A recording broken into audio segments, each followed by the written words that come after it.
On Christmas Eve 1167 at Beaumont Palace in Oxford, Eleanor of Aquitaine delivered her fifth son to Henry II of England. The child would be christened John, though history would remember him by epithets far less dignified than his given name. Born into the sprawling Angevin Empire that stretched from the Scottish borders to the Pyrenees, John entered a world where his very existence represented both opportunity and complication for one of medieval Europe's most powerful dynasties. The circumstances of John's birth immediately relegated him to the periphery of royal succession planning.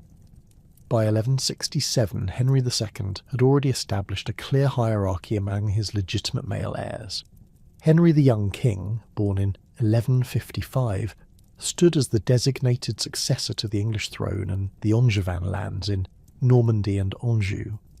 Richard, born in 1157, had been marked from early childhood as the future Duke of Aquitaine, inheriting Eleanor's vast southern French territories through maternal lineage. Geoffrey, born in 1158, was destined for the Duchy of Brittany through his betrothal to Constance, the duchy's heiress. This left John arriving nearly a decade after his eldest brother, without any predetermined territorial inheritance. The medieval practice of partible inheritance among the nobility meant that younger sons typically received smaller portions of family holdings, but John's situation proved particularly precarious. Henry II's empire represented not just accumulated wealth, but a complex web of feudal obligations, strategic marriages, and territorial claims that had been carefully orchestrated over decades. Each major holding required a ruler capable of maintaining local alliances, defending borders, and managing the intricate relationships between overlord and vassal that defined medieval political structures. With the three most significant territories already allocated, John faced the prospect of dependence on his father's continued favour and his brother's eventual generosity. The nickname Lackland emerged from this fundamental disadvantage, though its exact origins remain debated among historians. Some contemporary chronicles suggest the epithet appeared during John's childhood, while others indicate it gained currency during his later struggles to maintain territorial control. Regardless of its precise emergence, the moniker captured the essential truth about John's position within the Angevin hierarchy. Unlike his brothers, who could anticipate specific duchies and the accompanying revenues, military resources and political networks, John's future remained entirely contingent on circumstances beyond his direct control. Henry II's treatment of his younger son revealed the complex calculations that governed medieval royal family dynamics. The king demonstrated marked favouritism toward John from early childhood, a preference that created significant tensions within the royal household. This partiality manifested in numerous ways throughout John's youth, from the allocation of household resources to the selection of tutors and companions. Henry's preference appears to have stemmed partly from John's position as the youngest child, but more significantly from the king's recognition that John's dependence made him potentially the most loyal of his sons. The political implications of this favouritism extended far beyond simple family dynamics. Henry the young king, despite his designated status as heir, found himself increasingly concerned about his father's intentions regarding the ultimate distribution of Angevin territories. Richard, already governing Aquitaine with considerable independence, viewed any enhancement of John's position as a potential threat to his own authority. Geoffrey, perhaps the most politically astute of the brothers, recognised that John's advancement might come at the expense of his own territorial ambitions. These concerns would eventually manifest in the series of rebellions that plagued Henry II's later reign, with John's position serving as both catalyst and complication in the family's internal conflicts. John's early education reflected his father's ambitious plans for the youngest prince's future role within the Angevin system. Unlike his brothers, who received training focused on their specific territorial responsibilities, John's curriculum encompassed a broader range of administrative and diplomatic skills. He studied under some of the period's most accomplished scholars, including Ranulph de Glanville, who would later serve as Chief Justiciar of England. This education emphasised legal theory, financial administration, and the complex protocols of feudal relationships that governed interactions between the various components of the Angevin Empire. The intellectual environment of Henry II's court provided John with exposure to administrative innovations that would later influence his own governmental approach. The development of common law, the expansion of royal justice, and the sophisticated financial mechanisms that supported Angevin military campaigns all formed part of John's early political education. He observed firsthand how his father balanced the competing demands of English barons, Norman nobles, and Aquitanian vassals, learning the delicate art of maintaining authority across culturally and politically diverse territories. Contemporary observers noted John's quick intelligence and his facility for absorbing complex political concepts. Gerald of Wales, though writing with obvious bias, acknowledged John's intellectual capabilities while criticising his moral character. The young prince demonstrated particular aptitude for financial matters, showing an early understanding of the revenue systems that underpinned Angevin power. This expertise would later prove both an asset and a liability, as John's sophisticated grasp of taxation enabled effective resource mobilisation, but also contributed to the baronial resentment that characterised his reign. The court influences that shaped John's worldview extended beyond formal education to include the practical political lessons absorbed through daily observation of royal governance. Henry II's court attracted ambitious nobles, skilled administrators, and diplomatic representatives from across Europe, creating an environment where political calculation and strategic thinking were essential survival skills. John learned to navigate these complex relationships, developing the suspicious and manipulative tendencies that would later define his political style. The presence of Eleanor of Aquitaine in John's early life provided another crucial formative influence. Eleanor's own political experiences, including her participation in the Second Crusade and her previous marriage to Louis VII of France, offered John insights into the broader European political landscape. Her sophisticated understanding of courtly culture and diplomatic protocol complemented the more practical administrative training provided by his father's officials. However, Eleanor's relationship with Henry II deteriorated significantly during John's childhood, culminating in her imprisonment following the Great Revolt of 1173–74. This separation deprived John of maternal guidance during crucial developmental years, while simultaneously demonstrating the potential consequences of challenging royal authority. The physical environment of Angevin courts also contributed to John's character formation.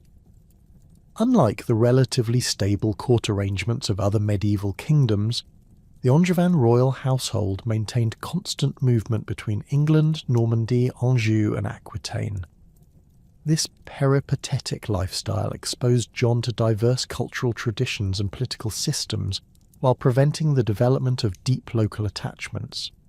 The constant travel, though broadening in some respects, may have contributed to John's later difficulties in maintaining consistent relationships with regional nobility. John's relationships with his brothers during these formative years established patterns that would persist throughout their adult lives. The significant age gaps between the siblings created natural hierarchies that extended beyond formal succession arrangements. Henry the young king, 12 years John's senior, occupied an almost paternal role, while Richard and Geoffrey, 10 and 9 years older respectively, represented figures of both admiration and competition. These relationships were further complicated by their father's favouritism, which created resentment among the older brothers while placing John in the uncomfortable position of being simultaneously privileged and vulnerable. The military culture that permeated Angevin court life provided John with extensive exposure to warfare and strategic thinking, though his youth prevented direct participation in major campaigns during this period. He observed the preparations for Henry II's various military expeditions, learning about logistics, siege warfare, and the complex relationships between military success and political authority. This exposure would later inform his own military decisions, though with mixed results that reflected both the sophistication of his strategic understanding and the limitations of his practical experience. The religious influences present in John's early environment reflected the complex relationship between secular and ecclesiastical authority that characterised the Angevin period. The ongoing tensions between Henry II and various church officials, most notably the conflict with Thomas Becket, provided John with direct observation of the challenges involved in managing ecclesiastical relationships. These experiences likely contributed to John's later difficulties with the church authorities, as he learned to view ecclesiastical independence as a potential threat to royal prerogatives rather than a legitimate sphere of autonomous authority. As John approached adolescence, his father began considering more concrete arrangements for his future territorial provision. The question of John's inheritance became increasingly urgent, as Henry II recognised the need to provide his younger son with sufficient resources to maintain his position within the family hierarchy while avoiding the creation of new sources of internal conflict. These considerations would soon lead to decisions that would fundamentally alter the trajectory of John's life and ultimately the fate of the Angevin Empire itself. The delicate balance that had defined John's position within the Angevin family structure began to collapse in the late 1180s as Henry II's advancing age and declining health created new opportunities for ambitious princes. By 1189, the king who had once dominated European politics found himself increasingly unable to maintain control over his fractious sons, each of whom harboured their own territorial ambitions and grievances against paternal authority. John, now 22 years old and still without significant independent holdings, recognised that his father's weakening position presented both unprecedented opportunity and considerable danger.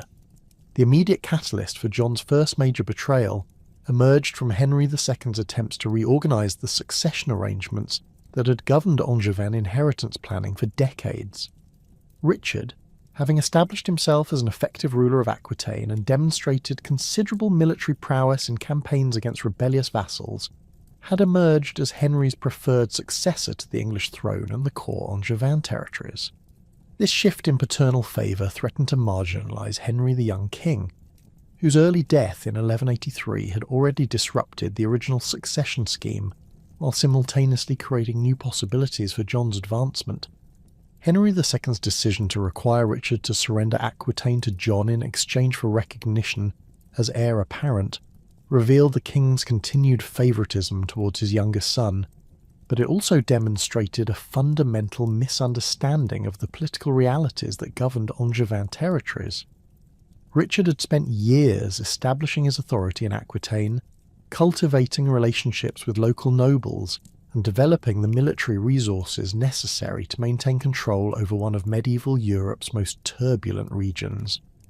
The demand that he abandon these achievements to accommodate John's territorial needs represented not just personal betrayal, but political miscalculation of the highest order.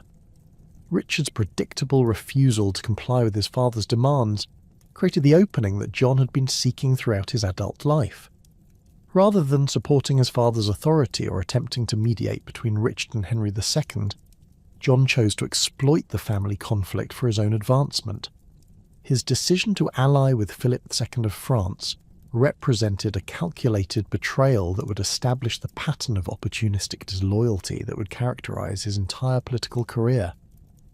Philip Augustus, as he was known to contemporaries, had inherited the French throne in 1180 at the age of 15, and had spent the subsequent decades systematically working to reduce Angevin power and expand Capetian authority.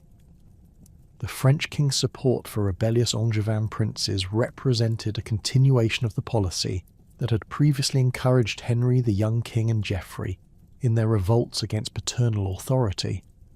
Philip's willingness to provide military assistance and diplomatic recognition to Henry II's rebellious sons reflected both immediate tactical considerations and long-term strategic objectives aimed at fragmenting the Angevin Empire. John's negotiations with Philip II during the winter of 1188-89 revealed both his political sophistication and his fundamental lack of loyalty to family obligations.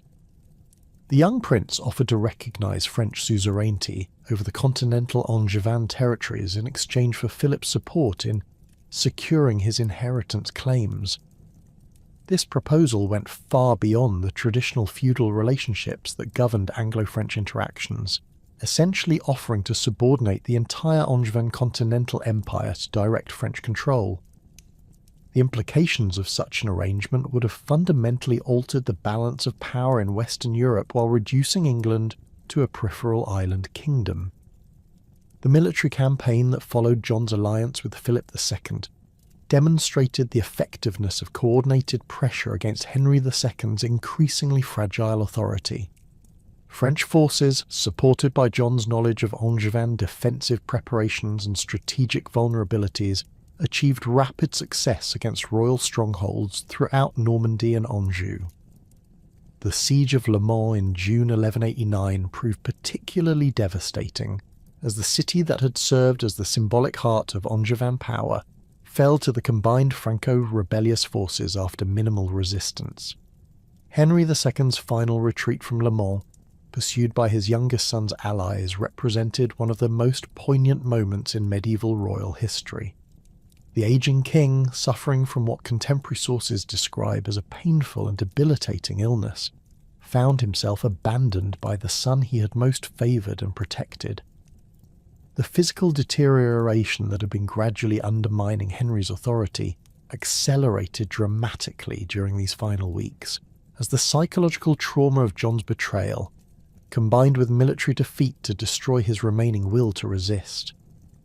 The king's death at Chinon on July 6, 1189, occurred just 2 days after he had been forced to accept a humiliating peace agreement that recognised Richard as his heir, while granting significant concessions to Philip II.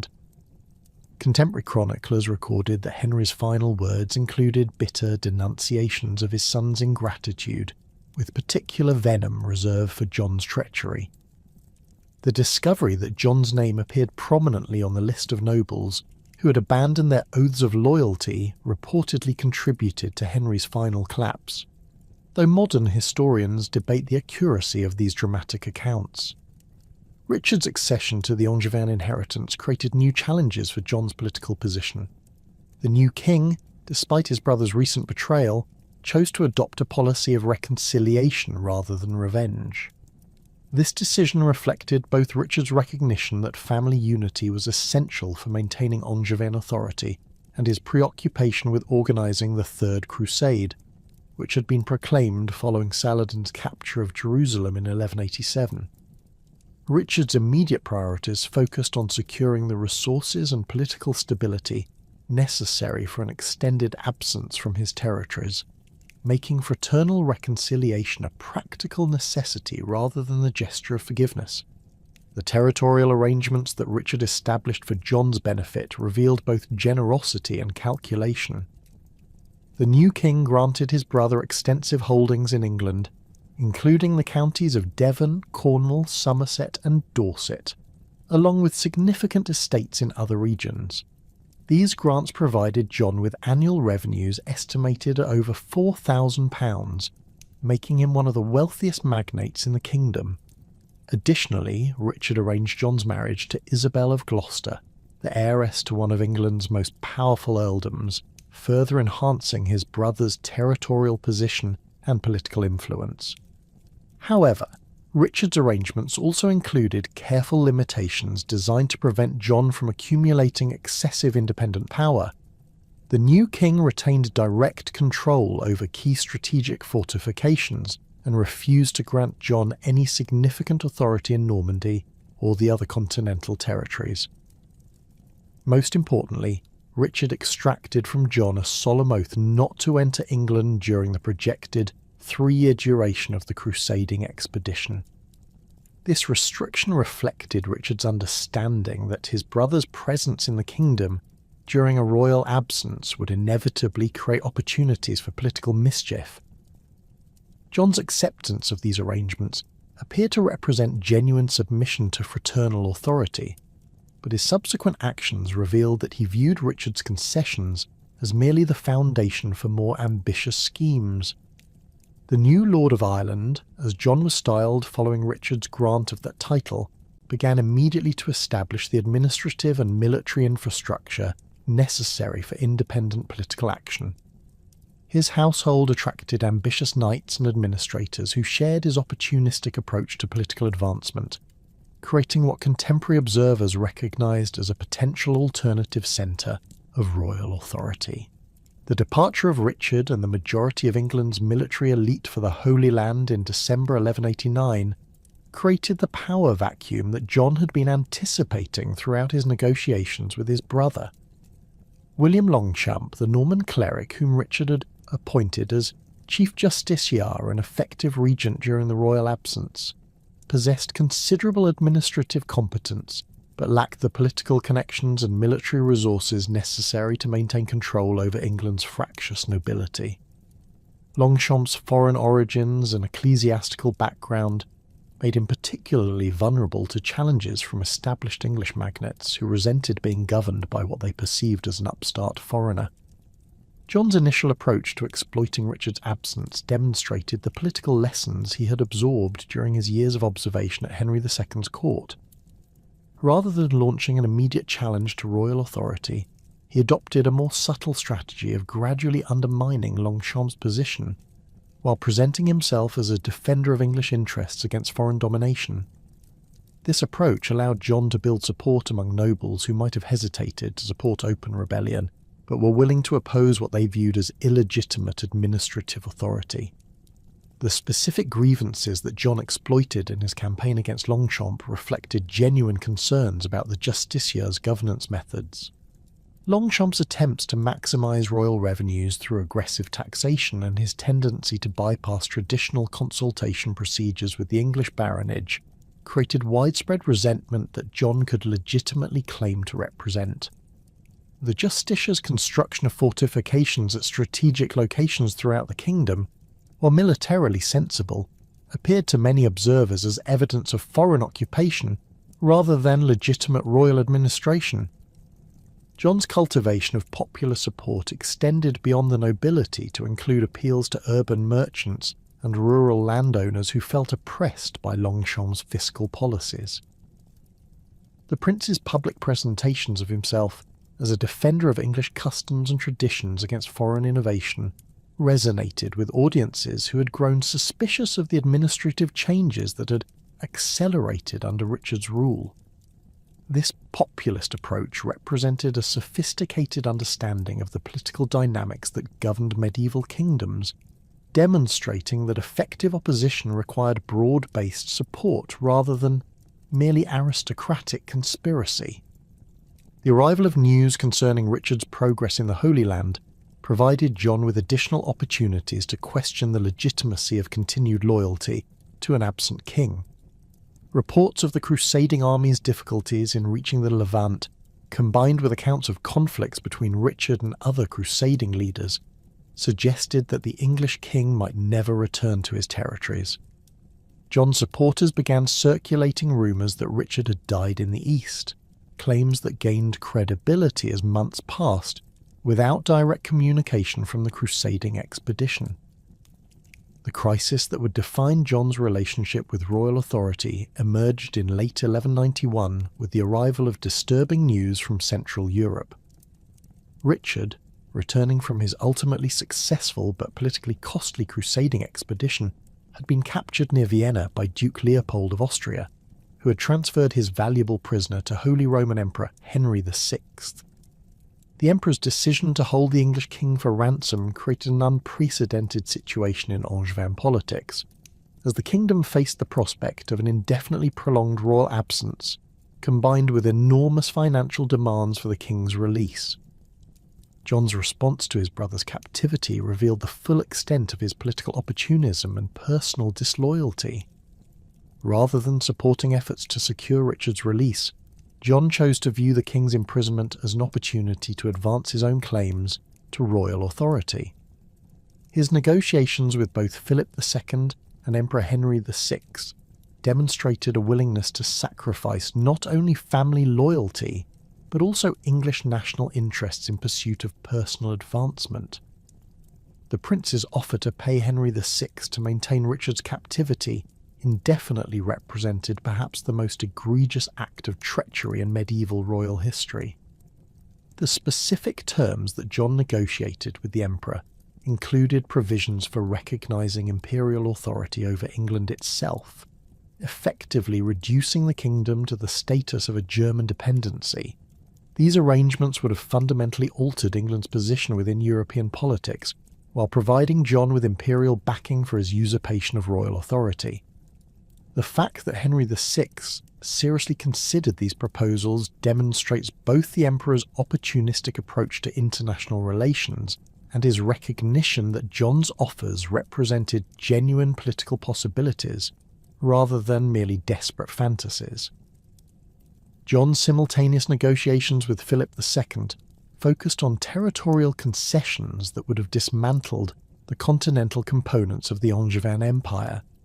The French king's willingness to support John's claims to English royal authority in exchange for recognition of French suzerainty over Normandy, Anjou, and other continental territories reflected Philip's understanding that a compliant English king would serve French interests far better than continued resistance from the legitimate Angevin ruler.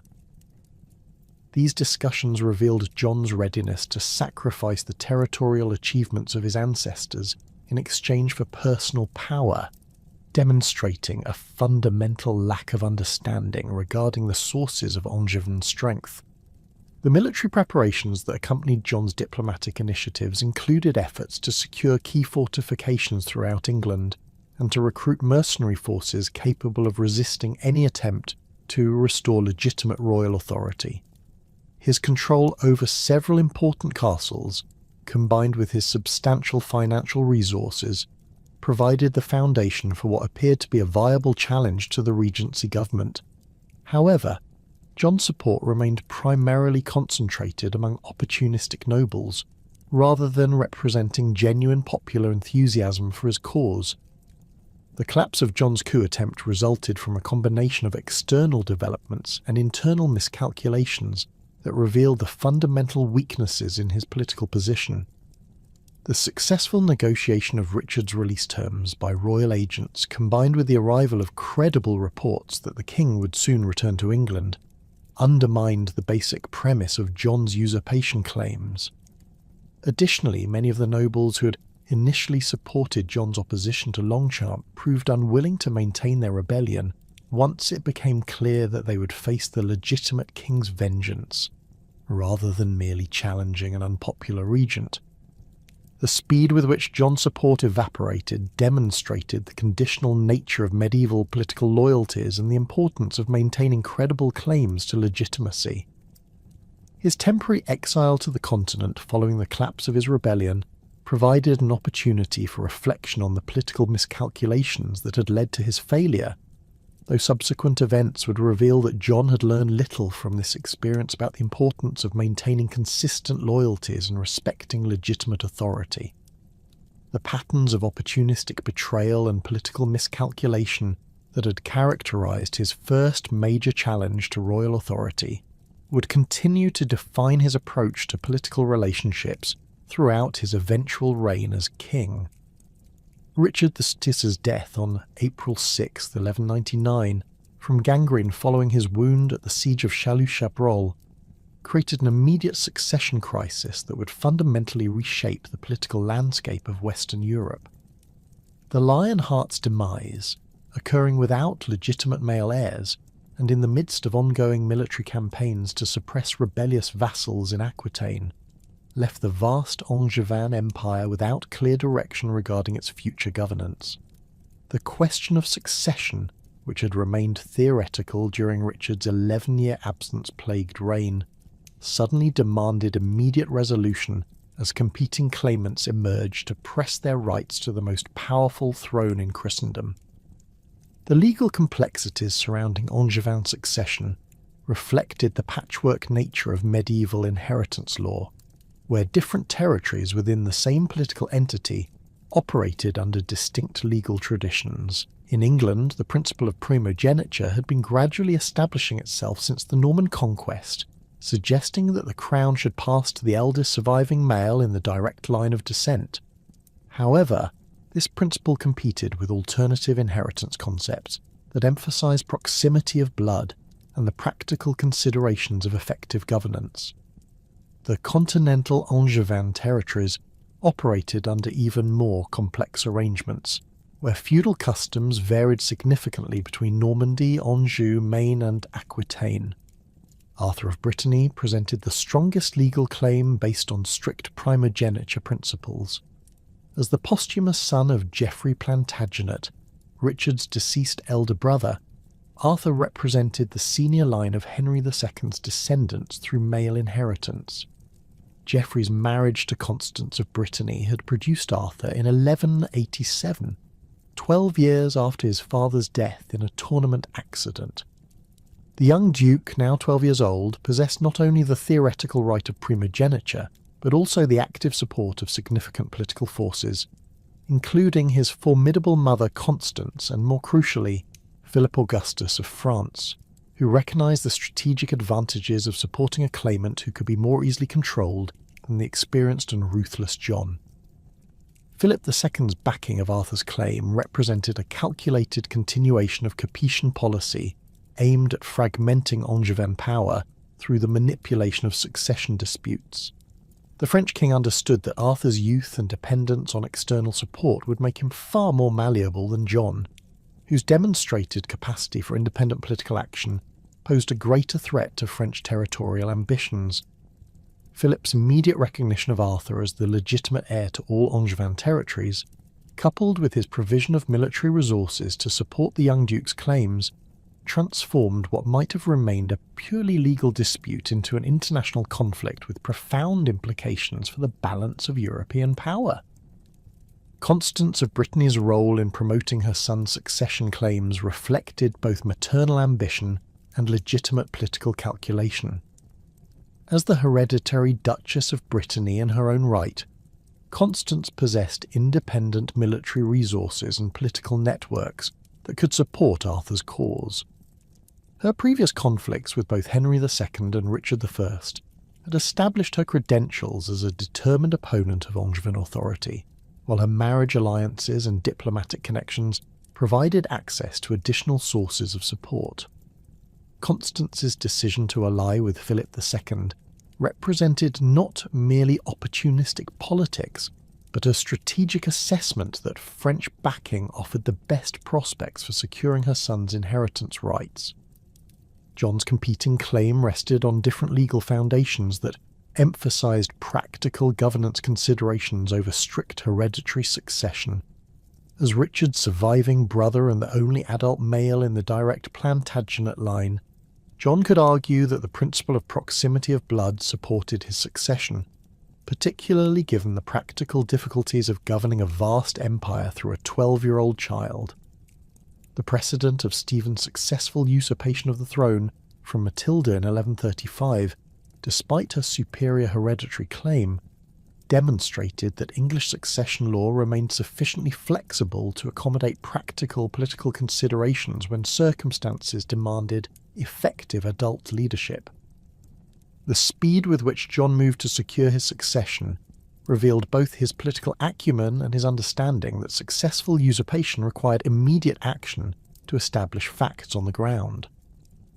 Upon receiving news of Richard's death at his castle of Rouen, John immediately dispatched trusted agents to secure the royal treasury at Chinon, while simultaneously initiating negotiations with key Norman and Angevin nobles whose support would prove essential for establishing his authority. His decision to proceed directly to Rouen, rather than attempting to claim the English crown first, demonstrated his recognition that continental support would prove more crucial than insular backing in the coming succession struggle. The Norman nobility's response to John's succession claims reflected the complex calculations that governed medieval political loyalties. Many of the duchy's leading magnates had served under John during his periods of continental residence and possessed direct knowledge of his administrative capabilities and political methods. While some harboured reservations about his character and reliability, based on his previous betrayals of family loyalty, others recognised that his experience and established relationships within Norman society made him a more practical choice than the untested Arthur. The support of figures like William Marshall, whose reputation for honour and military prowess provided crucial legitimacy, proved particularly valuable in establishing John's credibility among wavering nobles. John's coronation as Duke of Normandy at Rouen on April 25, 1199, represented the first formal recognition of his succession claims and established the legal foundation for his subsequent assertion of broader Angevin rights. The ceremony, conducted according to traditional Norman protocols and attended by the duchy's leading ecclesiastical and secular authorities, provided John with the symbolic legitimacy necessary for effective governance while simultaneously creating precedents that would support his claims to other territories. The presence of papal representatives at the coronation indicated that church authorities were prepared to recognise John's authority, at least within Normandy, despite the competing claims of his nephew. The financial resources that John inherited with the Norman ducal title provided essential support for his broader succession campaign. Normandy's sophisticated administrative system, developed over more than a century of Angevin rule, generated substantial revenues through a combination of traditional feudal obligations, commercial taxation, and judicial fees. The duchy's strategic position, controlling channel crossings, and its extensive network of fortified positions made it an ideal base for operations aimed at securing the remaining components of the Angevin inheritance. John's immediate efforts to maximise Norman revenues through administrative reforms and increased taxation demonstrated his understanding that financial resources would prove crucial in the coming military campaigns. The English succession presented different challenges that required careful political management rather than immediate military action.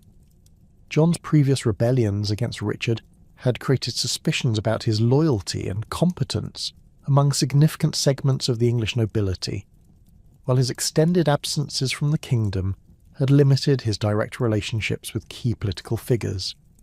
However, his marriage to Isabel of Gloucester had established important connections within the English aristocracy, while his control of extensive territorial holdings provided both financial resources and regional influence that could support his succession claims. Hubert Walter's support proved crucial in securing John's English succession. The Archbishop of Canterbury, who had served effectively as Richard's chief administrator during the king's frequent absences, possessed both the political connections and moral authority necessary to influence noble opinion regarding the succession dispute. Walter's decision to back John's claims, despite the Archbishop's awareness of the prince's character flaws, reflected his assessment that adult leadership was essential for maintaining English political stability and defending the kingdom against external threats. The ecclesiastical backing that Walter's support provided helped counter arguments that John's previous rebellions had disqualified him from royal authority. John's coronation as King of England at Westminster Abbey on May 27, 1199, represented the culmination of his successful campaign to secure recognition as Richard's legitimate successor. The ceremony, conducted by Archbishop Walter according to traditional protocols and attended by representatives of England's leading noble families, provided John with the sacred legitimacy that medieval kingship required. The presence of Scottish and Welsh representatives at the coronation indicated that neighbouring kingdoms were prepared to recognise John's authority, at least initially, though subsequent events would reveal the conditional nature of these acknowledgements. The immediate administrative challenges facing the new king reflected the accumulated problems of Richard's neglectful governance and the ongoing costs of defending Angevin territories against French expansion. The royal treasury, depleted by the enormous expenses of the Third Crusade and the ransom payments required for Richard's release from captivity, provided insufficient resources for the military campaigns that would be necessary to maintain Angevin territorial integrity. John's early financial expedients, including the sale of offices and privileges to raise immediate revenue, demonstrated both his understanding of the kingdom's fiscal crisis and his willingness to employ controversial methods to address pressing needs. The territorial disputes that John inherited from his brother's reign required immediate attention, as Philip II continued his systematic campaign to reduce Angevin continental holdings. The French king's support for Arthur's succession claims provided legal justification for military actions aimed at securing Angevin territories for the young duke, while Philip's own territorial ambitions in Normandy and Anjou created additional pressures on John's defensive resources. The complex feudal relationships that governed Franco-Angevin interactions meant that each territorial dispute carried broader implications for the overall balance of power between the two kingdoms. John's early diplomatic initiatives revealed his sophisticated understanding of European political dynamics and his recognition that military solutions alone would prove insufficient for maintaining Angevin authority. His negotiations with Pope Innocent III aimed at securing papal recognition of his succession rights, while simultaneously undermining church support for Arthur's competing claims. The new king's willingness to make significant concessions regarding ecclesiastical privileges and papal authority demonstrated his pragmatic approach to political relationships, though these commitments would later create additional sources of conflict when John attempted to assert traditional royal prerogatives over church affairs.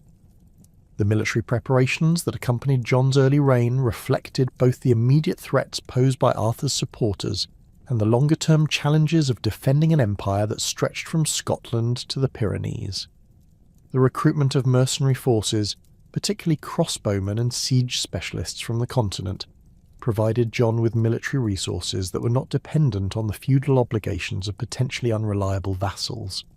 However, the employment of foreign mercenaries created additional financial burdens, while simultaneously generating resentment among English nobles, who viewed these forces as instruments of royal oppression rather than legitimate defensive measures. The castle-building program that John initiated during his first months as king demonstrated his understanding that territorial control required secure bases of operation and reliable centres of administrative authority. The construction and renovation of fortifications at strategic locations throughout England and Normandy reflected lessons learned from previous conflicts while providing the infrastructure necessary for effective resistance against future challenges. However, the costs of these construction projects placed additional strains on royal finances, while the concentration of military resources in royal hands created concerns among nobles about the king's intentions regarding traditional baronial privileges. John's early personnel decisions revealed both his political sophistication and his tendency towards suspicion that would characterize his entire reign.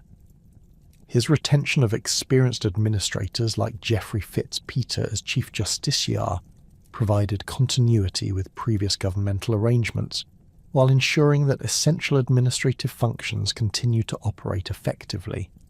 However, John's simultaneous elevation of new favourites, particularly foreign advisors whose loyalty was based on personal dependence rather than traditional feudal relationships, created resentment among established English nobles who found their access to royal favour increasingly limited.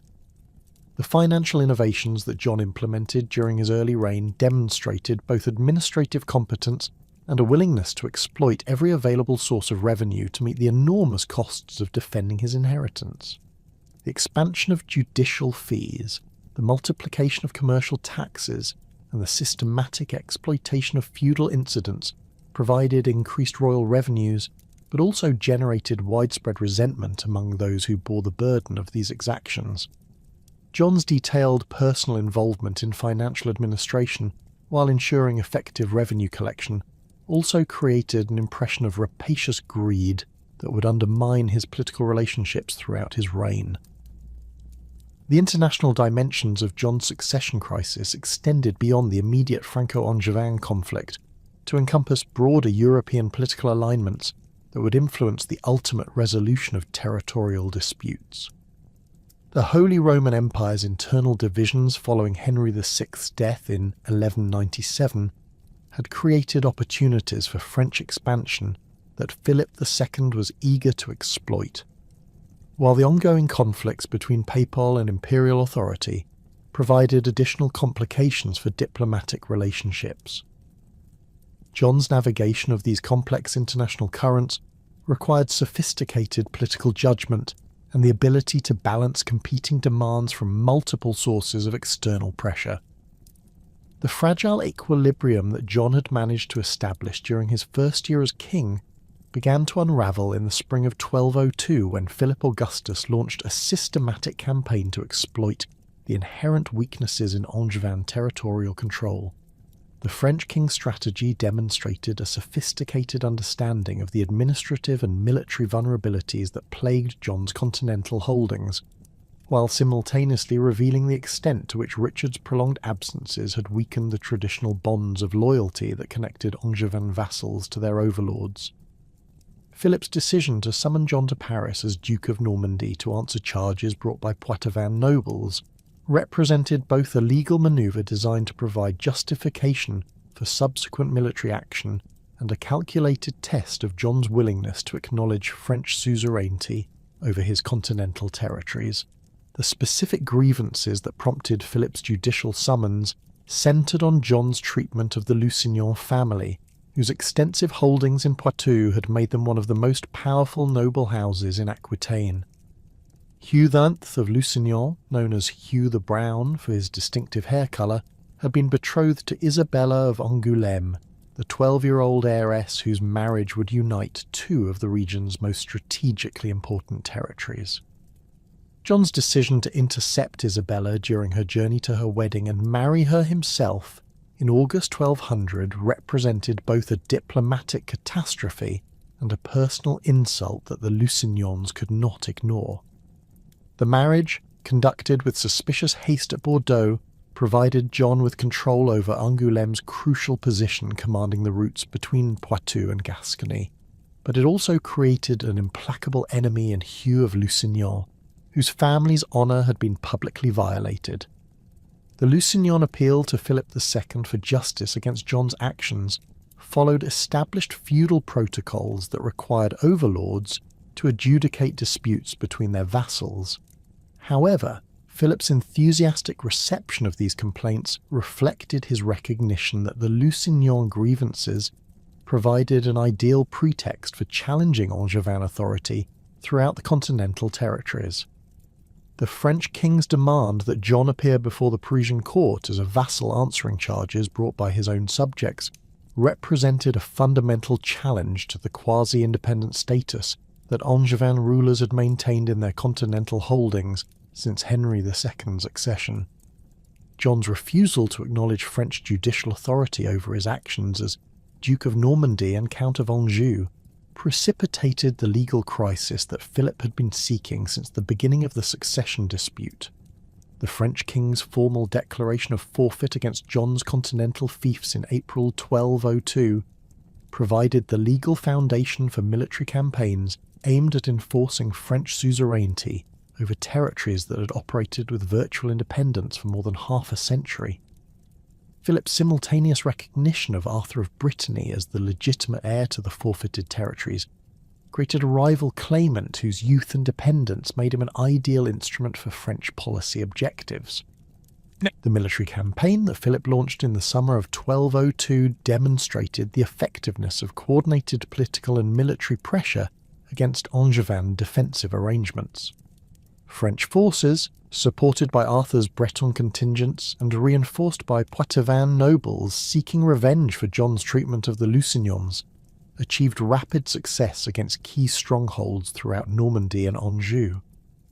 The systematic nature of Philip's advance reflected careful planning and detailed intelligence regarding the defensive capabilities of individual fortifications, while the speed of French progress indicated the extent to which local support for Angevin authority had deteriorated during the succession crisis. The Siege of Arques in July 1202 provided the first major test of John's military leadership, and revealed both his tactical competence and his tendency towards strategic miscalculation. The castle, positioned on a commanding height overlooking the Arx Valley and controlling one of the principal routes between Rouen and the Norman coast, represented a crucial component of the duchy's defensive system. John's personal command of the relief expedition demonstrated his willingness to assume direct military responsibility, while his successful coordination of multiple attacking columns showed sophisticated tactical planning. However, his decision to withdraw after achieving initial success rather than pursuing the retreating French forces reflected the cautious approach that would characterize his military decision-making throughout the continental campaigns. The political implications of John's limited success at Arx extended beyond the immediate military situation to encompass broader questions about his capacity for sustained military leadership. Norman nobles who had initially supported his succession began expressing doubts about his commitment to defending their territories, while the mercenary forces that formed the backbone of his military strength demonstrated concerning levels of indiscipline and unreliability. The financial costs of maintaining these professional soldiers placed enormous strains on royal resources, while their predatory behaviour towards civilian populations generated resentment that undermined local support for Angevin authority. Arthur's emergence as an active military leader during the 1202 campaigns transformed him from a theoretical claimant into a practical alternative to John's rule. The 16-year-old Duke's participation in siege operations and his personal command of Breton forces provided him with military experience while demonstrating his capacity for independent action. Contemporary chronicles describe Arthur as possessing considerable personal courage and natural leadership abilities, qualities that contrasted favourably with perceptions of John's calculating and suspicious nature. The young Duke's willingness to share the dangers faced by his soldiers earned him loyalty and respect that John's more cautious approach failed to generate among his own forces. The systematic reduction of Angevin's strongholds throughout Anjou during the autumn of 1202 revealed the extent to which Philip's campaign had succeeded in isolating individual fortifications from mutual support. The French king's strategy of simultaneous attacks on multiple targets prevented John from concentrating his defensive resources effectively, while the coordination between French regular forces and local rebels created overwhelming pressure on isolated garrisons. The fall of Angers in September 1202 represented a particularly significant loss, as the city had served as the symbolic heart of Angevin power since Geoffrey Plantagenet's original acquisition of the county in the 1130s. John's response to these territorial losses demonstrated both his administrative competence and his fundamental misunderstanding of the political dynamics that governed medieval warfare. His efforts to maximise revenue collection from his remaining territories through increased taxation and the sale of privileges provided additional resources for military operations, but these measures also generated resentment among nobles whose support was essential for effective resistance. The king's detailed personal involvement in financial administration, while ensuring efficient resource mobilization, created an impression of obsessive concern with monetary matters that contrasted unfavorably with the martial reputation that medieval rulers were expected to maintain. The winter campaign of 1202 to 1203 saw John adopt increasingly desperate measures to maintain his continental position as French pressure continued to mount. His recruitment of additional mercenary forces from Brabant and Flanders provided temporary military reinforcement, but the presence of these foreign soldiers created additional political problems, as local populations viewed them as instruments of oppression rather than legitimate defenders. The mercenaries' tendency to regard civilian property as legitimate targets for plunder generated widespread hostility that undermined whatever remaining popular support existed for Angevin authority in the contested territories. The mysterious circumstances surrounding Arthur of Brittany's disappearance in April 1203 created one of medieval history's most enduring controversies, while simultaneously destroying whatever remaining legitimacy John possessed among his continental subjects. The young duke's capture during John's successful surprise attack on Mirabeau Castle in July 1202 had initially appeared to provide the English king with a decisive advantage in the succession struggle. Arthur's imprisonment, along with his mother Constance and his sister Eleanor, seemed to eliminate the most serious challenge to John's authority, while providing valuable hostages for negotiations with Philip II and other hostile forces. The events at Mirabeau had demonstrated John's capacity for effective military action when circumstances permitted rapid decision-making and concentrated force application.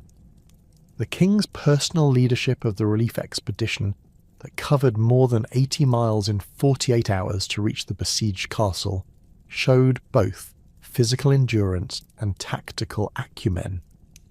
His coordination of the surprise assault that captured not only Arthur but also Hugh of Lusignan and numerous other prominent rebels represented a significant intelligence and operational success that temporarily restored Angevin military credibility. However, John's treatment of his prisoners following the Mirabeau victory revealed the suspicious and vindictive aspects of his character that would ultimately undermine his political position. His decision to transport the captured nobles in chains, contrary to established conventions governing the treatment of prisoners of rank, generated widespread outrage among the continental nobility. The deliberate humiliation of defeated enemies, while providing immediate psychological satisfaction, created lasting resentment that would influence noble loyalties throughout the remaining territorial campaigns. Arthur's confinement at Rouen Castle placed the young duke under John's direct control, while removing him from the political calculations of his supporters. Contemporary sources provide conflicting accounts of Arthur's treatment during his imprisonment, with some suggesting that John initially attempted to win his nephew's cooperation through generous treatment and promises of territorial concessions. However, other evidence indicates that the relationship between uncle and nephew remained hostile, with Arthur reportedly refusing to acknowledge John's legitimacy and continuing to assert his own claims to the Angevin inheritance. The last reliable sighting of Arthur occurred in January 1203, when witnesses reported seeing the young duke in the company of John during the king's visit to Rouen. Subsequent accounts of Arthur's fate vary dramatically, with some contemporary chroniclers claiming that John personally murdered his nephew in a fit of drunken rage, while others suggest that Arthur died attempting to escape from his confinement. The most detailed account provided by the Margam Annals describes John killing Arthur with his own hands before disposing of the body in the Seine River, though the reliability of this source remains questionable given its obvious bias against John's regime. The political consequences of Arthur's disappearance proved catastrophic for John's continental position, regardless of the specific circumstances surrounding the young duke's fate. Breton nobles who had supported Arthur's claims immediately transferred their allegiance to Philip II, providing the French king with additional military resources and local knowledge that facilitated his conquest of remaining Angevin strongholds. The loss of Breton support eliminated John's ability to threaten French communications between Normandy and the Loire Valley, while simultaneously providing Philip with secure bases for operations against the duchy's southern borders. Philip Augustus's systematic exploitation of the scandal surrounding Arthur's disappearance demonstrated the French king's sophisticated understanding of medieval political psychology. His public accusations that John had murdered his nephew provided moral justification for continued military operations, while positioning Philip as the defender of legitimate succession rights against a usurping tyrant. The French king's propaganda campaign, disseminated through ecclesiastical networks and diplomatic channels, succeeded in portraying the conflict as a struggle between legitimate authority and criminal usurpation, rather than merely a territorial dispute between competing kingdoms. The collapse of Norman resistance during the spring and summer of 1203 reflected the cumulative impact of military pressure, political isolation, and moral delegitimization that had resulted from Arthur's disappearance. Major fortifications that had withstood previous French attacks began surrendering without significant resistance, as their garrisons lost confidence in John's ability to provide effective leadership or adequate support. The defection of key Norman nobles, including some who had initially supported John's succession, created cascading effects that accelerated the disintegration of Angevin defensive arrangements throughout the duchy. John's final attempt to maintain his Norman position centred on the defence of Château Gaillard, the massive fortress that Richard III had constructed overlooking the Seine Valley to protect the approaches to Rouen.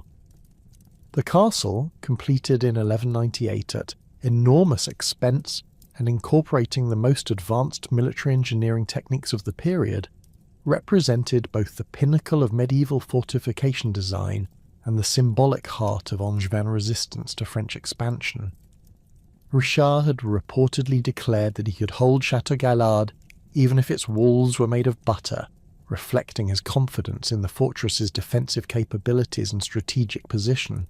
The siege of Château Gaillard, beginning in September 1203 and lasting until March 1204, became one of the most famous military operations of the medieval period. Philip II's investment of the fortress demonstrated the full development of siege warfare techniques, including the construction of elaborate circumvallation works that completely isolated the garrison from external support.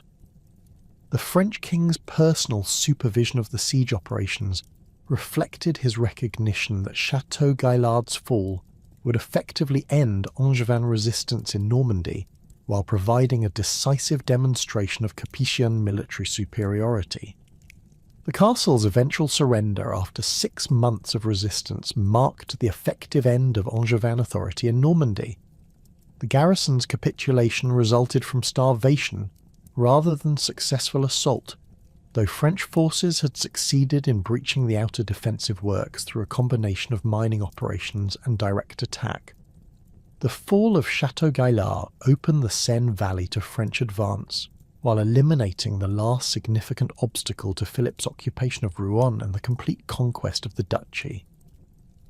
John's absence from Normandy during the final stages of the Château Gaillard siege generated widespread criticism and contributed to the emergence of the soft sword epithet that would define contemporary perceptions of his military leadership. The king's decision to remain in England, while his most important fortress faced destruction, appeared to confirm accusations of cowardice and incompetence that his enemies had been circulating since the beginning of the Continental campaigns.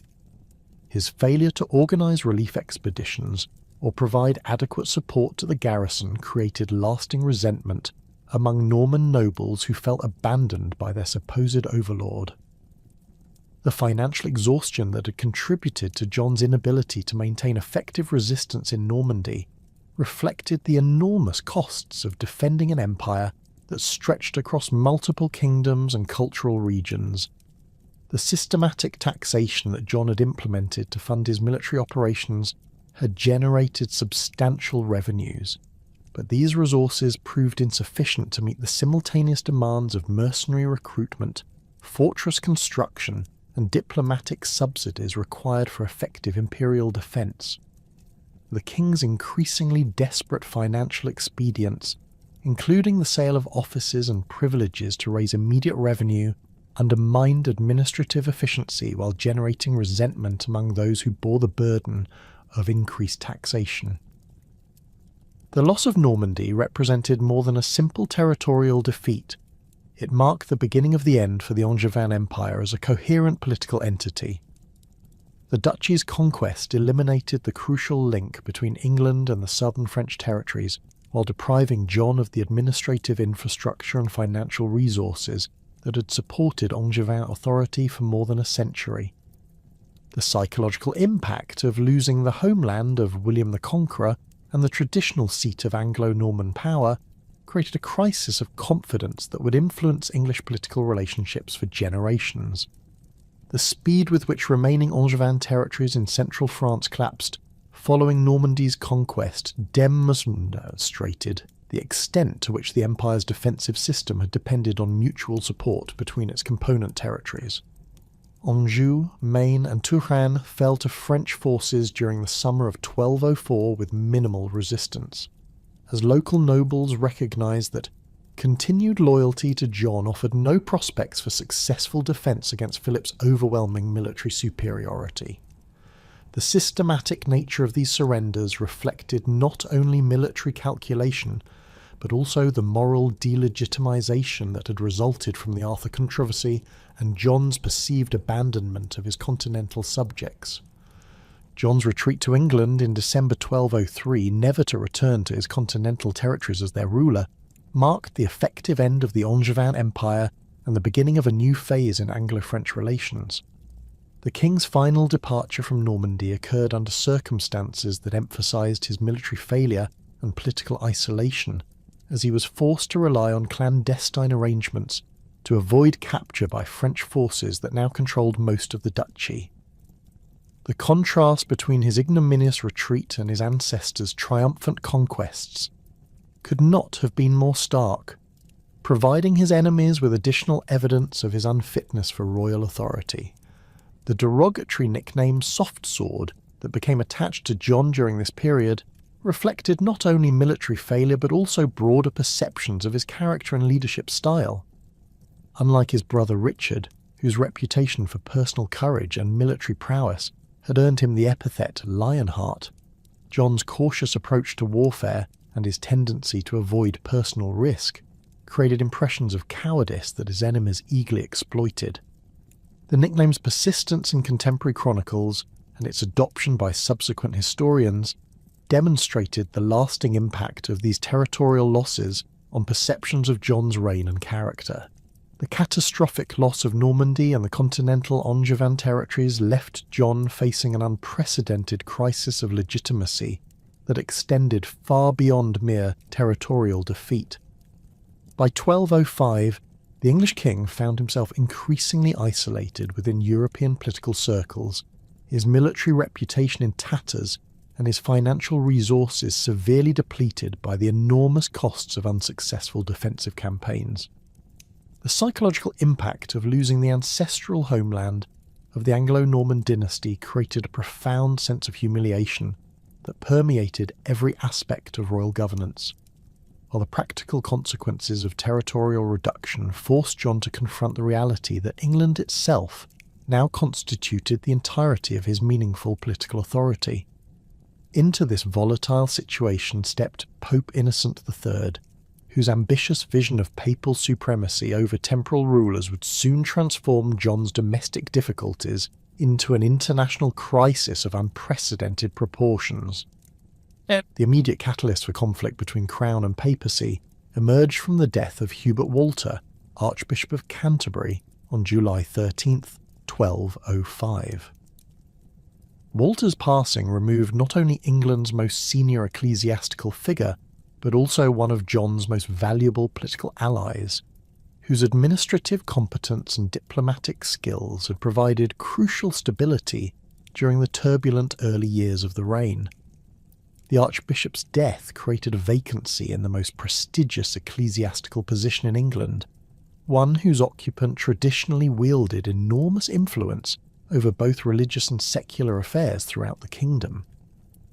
The process of selecting Walter's successor would normally have involved consultation between the king, the cathedral chapter at Canterbury, and papal authorities, but the specific circumstances of 1205 ensured that this appointment would become a flashpoint for broader conflicts over the respective authority of temporal and spiritual power. The Canterbury Cathedral chapter's initial response to Walter's death revealed the complex ecclesiastical politics that governed major appointments within the English Church. The monks of Christ Church Canterbury, who possessed traditional rights of election for their archbishop, conducted a secret nocturnal election on December 3rd, 1205, choosing their sub-prior Reginald to fill the vacant see. This clandestine procedure reflected the chapter's desire to assert their canonical rights of election, while avoiding the political pressures that would inevitably accompany any public announcement of their choice. Reginald's immediate departure for Rome to seek papal confirmation demonstrated the monks' understanding that their election would require external validation to achieve legitimacy, while simultaneously indicating their lack of confidence in securing royal approval for their candidate. John's discovery of the monks' unauthorized election provoked a furious response that reflected both his wounded pride and his practical concerns about losing control over such a crucial appointment. The king's immediate summoning of the Canterbury chapter to a royal council meeting revealed his determination to assert traditional monarchical prerogatives over ecclesiastical appointments, despite the canonical principles that theoretically governed such elections. His demand that the monks repudiate their secret election and conduct a new selection process under royal supervision represented a direct challenge to ecclesiastical independence that would inevitably attract papal attention and potential intervention. The compromise candidate that emerged from John's negotiations with the Canterbury chapter was John de Grey, Bishop of Norwich, whose appointment reflected the king's priorities regarding administrative competence and personal loyalty, rather than ecclesiastical qualifications or spiritual authority. Grey's extensive experience in royal service, including his role as a trusted diplomatic agent and financial administrator, made him an ideal choice from John's perspective, as the king sought to ensure that England's premier ecclesiastical position would be occupied by someone whose primary allegiance lay with the crown, rather than with broader church interests. However, Grey's obvious identification with royal policy objectives and his limited reputation for spiritual leadership created immediate concerns among ecclesiastical authorities who viewed his appointment as evidence of inappropriate secular interference in church affairs. The Canterbury monks' reluctant acquiescence to John's demands for Grey's election demonstrated the practical limitations of ecclesiastical independence when confronted with determined royal pressure. The formal election ceremony conducted in December 1205 provided the appearance of canonical compliance, while masking the reality of royal coercion that had produced this outcome. The monks' subsequent appeal to Rome for papal confirmation of Grey's appointment reflected their understanding that only papal authority could provide legitimacy for an election conducted under such controversial circumstances, while simultaneously offering Pope Innocent III an opportunity to assert his own authority over English ecclesiastical appointments. Innocent III's response to the competing claims regarding the Canterbury succession revealed both his sophisticated understanding of canon law and his broader ambitions for expanding papal authority over temporal rulers throughout Europe. The Pope's initial investigation of the circumstances surrounding both Reginald's secret election and Grey's subsequent appointment under royal pressure provided him with detailed knowledge of the irregular procedures that had characterised both selections. His decision to invalidate both elections on procedural grounds created an opportunity for papal intervention that would fundamentally alter the relationship between church and state in England, while establishing important precedents for papal authority over ecclesiastical appointments throughout Christendom. The Pope's nomination of Stephen Langton as Archbishop of Canterbury represented a calculated assertion of papal prerogatives that challenged not only John's specific preferences, but also the broader tradition of royal influence over major ecclesiastical appointments. Langton, an Englishman by birth who had spent decades studying and teaching at the University of Paris, possessed impeccable academic credentials and a reputation for theological scholarship that made him an ideal candidate from the perspective of ecclesiastical qualifications. His elevation to cardinal in 1206 had demonstrated papal confidence in his abilities, while his extensive continental connections and his distance from English political controversies made him an attractive choice for asserting papal independence from royal pressure. Langton's intellectual background and academic achievements provided him with the theological sophistication necessary to articulate complex arguments regarding the proper relationship between temporal and spiritual authority. His years at Paris had exposed him to the most advanced scholastic thinking about church-state relations, while his position within the papal curia had given him direct experience of the diplomatic and administrative challenges involved in asserting ecclesiastical independence against secular interference. These qualifications made him particularly well suited for the confrontation with royal authority that his appointment would inevitably provoke. While his English origins provided him with cultural knowledge, that would prove valuable in understanding the specific dynamics of Anglo-Papal relations. John's immediate rejection of Langton's appointment reflected both his personal outrage at papal interference and his practical concerns about accepting an archbishop whose primary loyalty would lie with Rome rather than with the English crown. The king's refusal to recognise Langton's authority or permit his entry into England represented a direct challenge to papal supremacy that Innocent III could not ignore without undermining his broader objectives regarding ecclesiastical independence. John's public declaration that he would never accept an archbishop imposed upon him without consultation demonstrated his determination to maintain traditional royal prerogatives regardless of the potential consequences for his relationship with the papacy. The escalating rhetoric that accompanied this initial confrontation revealed a fundamental incompatibility between John's conception of royal authority and Innocent's vision of papal supremacy. The king's assertions that no foreign prelate would govern English ecclesiastical affairs without royal consent reflected traditional Anglo-Norman practices that had developed over more than a century of relatively autonomous church-state relations. However, these claims directly contradicted Innocent's theological position that spiritual authority derived from divine appointment through papal mediation rather than from temporal concession by secular rulers.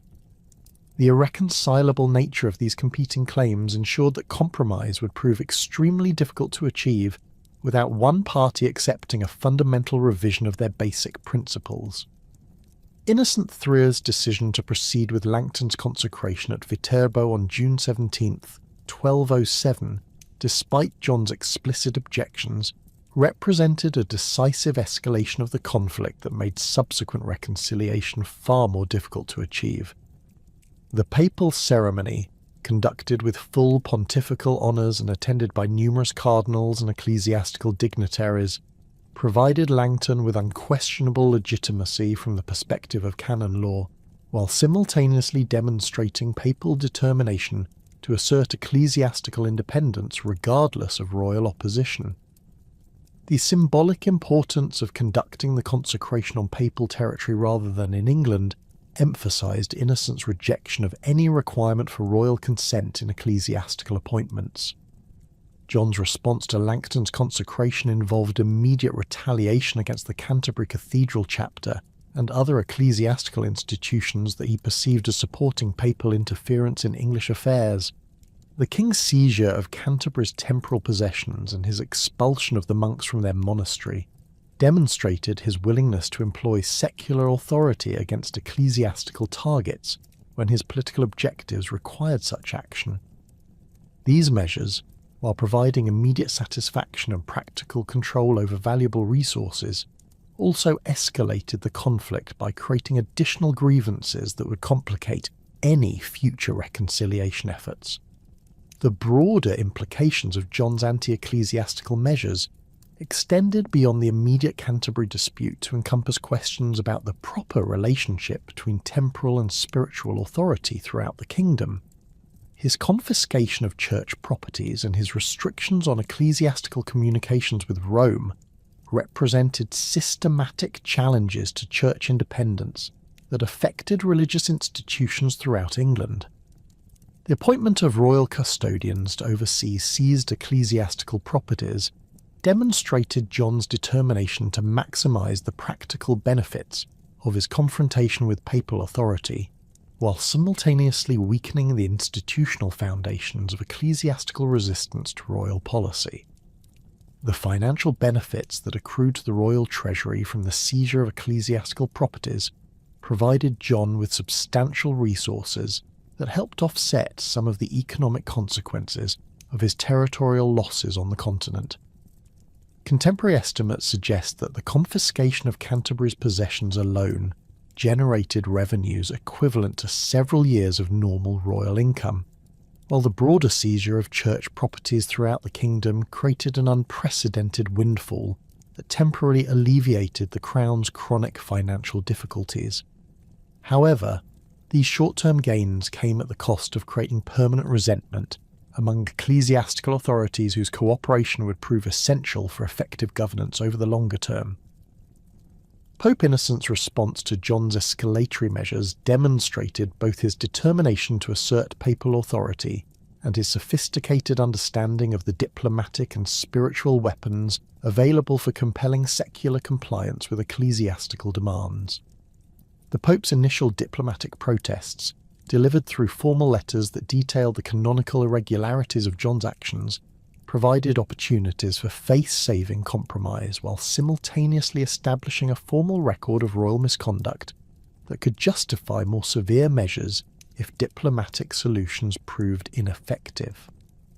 Innocent's careful documentation of each stage of the conflict reflected his understanding that any ultimate resolution would require clear evidence of royal culpability to justify the unprecedented measures he was contemplating.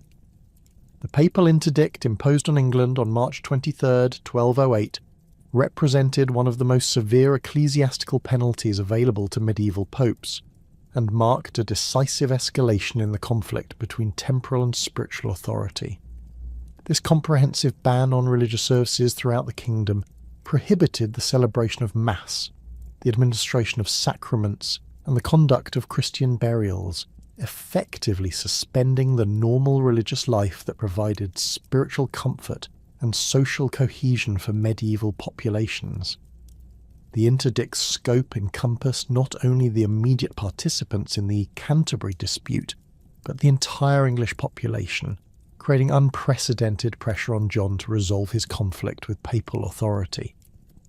The practical implementation of the interdict revealed both the extensive reach of ecclesiastical authority and the limitations of papal power when confronted with determined royal resistance.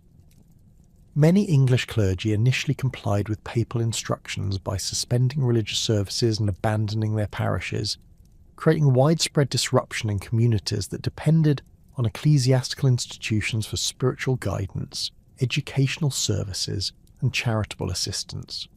However, significant numbers of priests and bishops chose to ignore papal commands, either from loyalty to the crown or from practical concerns about the consequences of abandoning their pastoral responsibilities to vulnerable populations. John's response to the interdict demonstrated both his defiance of papal authority and his recognition of the serious challenges that the ecclesiastical ban created for his governance. The king's immediate seizure of additional church properties and his expulsion of clergy who complied with papal instructions represented systematic retaliation designed to minimise the interdict's practical impact, while maximising the financial benefits of confrontation with ecclesiastical authority. His recruitment of foreign clergy willing to provide religious services despite papal prohibitions showed his understanding that the interdict's effectiveness depended on clerical compliance, which could be undermined through appropriate incentives and pressures. The social and psychological effects of the interdict on the English population proved far more severe than John had anticipated, creating widespread anxiety about spiritual welfare and eternal salvation that gradually undermined popular support for royal policies. The suspension of normal religious observances disrupted the ritual calendar that governed medieval social life, while the prohibition on Christian burial created particular distress among populations already suffering from the economic and political consequences of territorial losses and increased taxation. The interdict's impact on popular morale became increasingly apparent as months passed without resolution, creating pressure for compromise that John found increasingly difficult to ignore. The economic consequences of the interdict extended beyond the immediate costs of maintaining alternative religious services to encompass broader disruptions in commercial and social relationships that depended on ecclesiastical mediation. The suspension of church courts eliminated important mechanisms for resolving disputes and enforcing contracts, while the absence of religious festivals and pilgrimages reduced commercial activity in numerous communities throughout the kingdom. The interdict's interference with normal patterns of social and economic interaction created cumulative pressures that gradually weakened John's position, even as the seizure of church properties provided temporary financial benefits. Pope Innocent's excommunication of John on November 8, 1209, represented the ultimate ecclesiastical penalty and marked the complete breakdown of diplomatic relations between the English crown and the papal curia.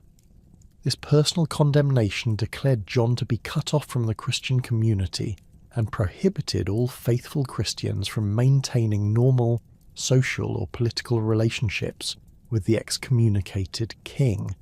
The excommunication's implications extended far beyond symbolic condemnation to encompass practical consequences that threatened John's ability to maintain effective governance and international relationships throughout his remaining territories. The international ramifications of John's excommunication proved particularly damaging to his diplomatic position and his ability to secure allies for potential military campaigns aimed at recovering his lost continental territories. European rulers who might otherwise have been willing to support English initiatives against French expansion found themselves constrained by ecclesiastical prohibitions against cooperating with an excommunicated monarch. The excommunication effectively isolated England from the broader European political community, while providing John's enemies with moral justification for hostile actions against his kingdom. The domestic implications of excommunication created even more immediate challenges for royal authority, as John found himself increasingly dependent on a narrowing circle of supporters who were willing to risk their own spiritual welfare by maintaining loyalty to a condemned ruler.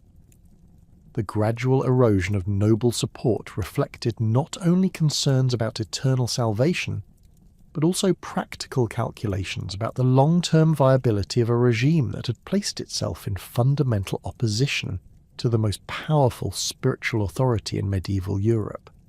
The excommunication's impact on popular loyalty proved particularly problematic as common subjects began questioning their obligations to a ruler who had been formally expelled from the Christian community. Philip Augustus's exploitation of John's ecclesiastical difficulties demonstrated the French king's sophisticated understanding of the political opportunities created by the interdict and excommunication.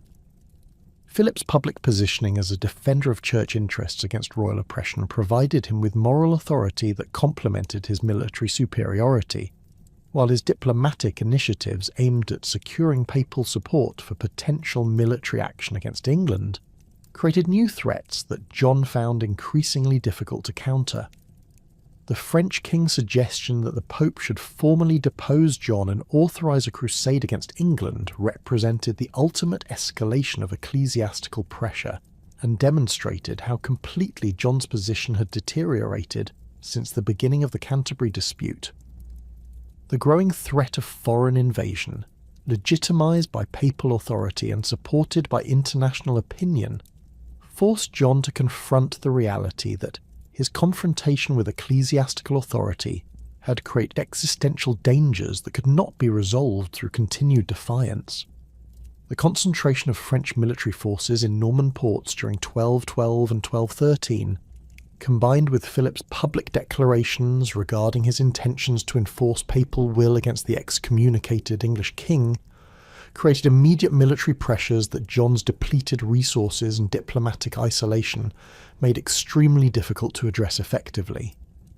The prospect of facing a papal-sanctioned invasion, while simultaneously dealing with domestic unrest and noble disloyalty, presented challenges that even John's considerable political skills seemed inadequate to overcome. The baronial conspiracy that emerged during 1212 reflected the cumulative impact of John's ecclesiastical policies on domestic political stability.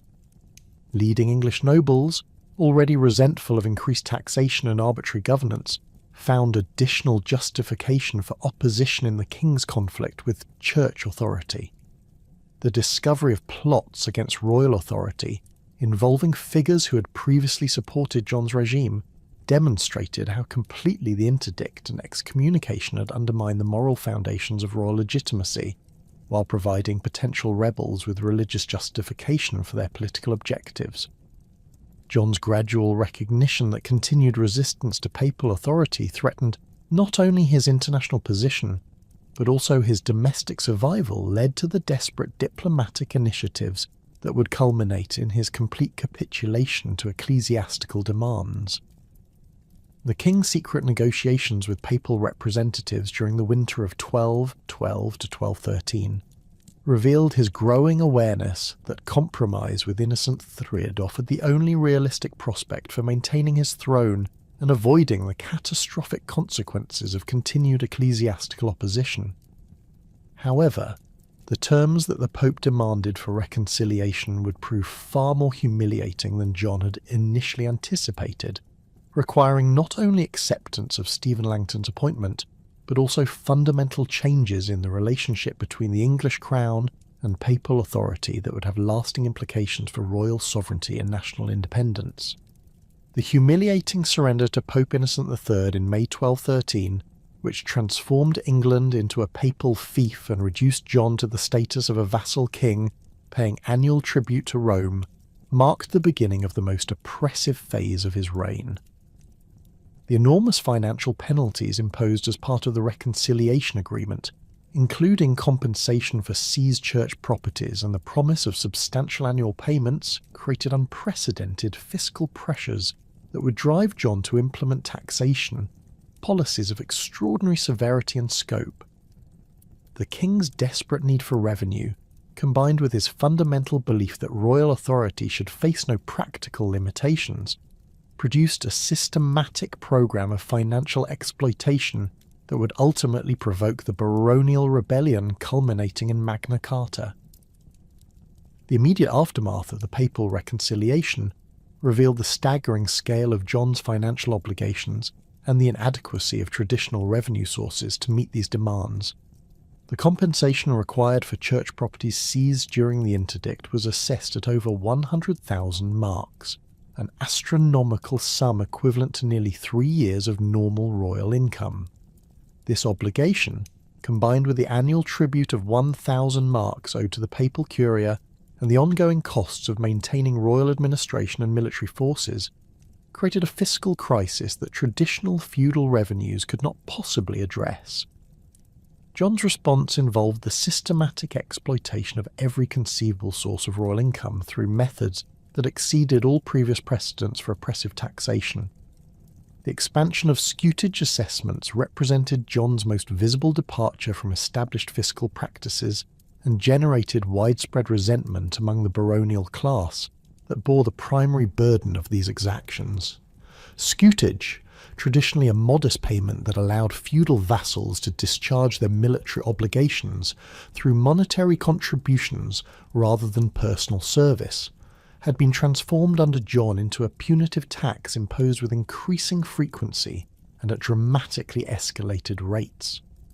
Where Henry II had levied scutage on only 8 occasions during his 35-year reign, and Richard had imposed it 4 times in 10 years, John demanded scutage payments 11 times in the first 16 years of his rule, with individual assessments reaching levels that far exceeded the actual costs of hiring substitute military service. The scutage levied for the Poitou campaign of 1214 exemplified John's systematic abuse of this feudal obligation.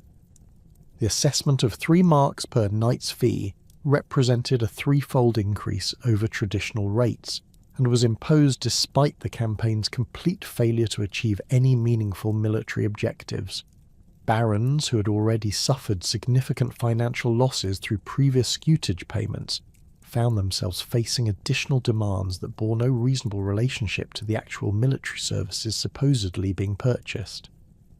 The arbitrary nature of these assessments, combined with John's refusal to provide detailed accounting of how scutage revenues were utilised, created widespread suspicion that these payments were serving royal convenience rather than legitimate military necessities. John's manipulation of scutage collection procedures revealed his sophisticated understanding of administrative techniques that could maximise revenue extraction while minimising opportunities for legal challenge. The king's insistence on payment in silver rather than traditional agricultural products or services forced barons to liquidate assets or borrow money at disadvantageous terms to meet their obligations. His employment of professional tax collectors, many of foreign origin and personally dependent on royal favour, ensured aggressive pursuit of payments while eliminating the traditional relationships between local officials and taxpayers that had previously moderated collection practices.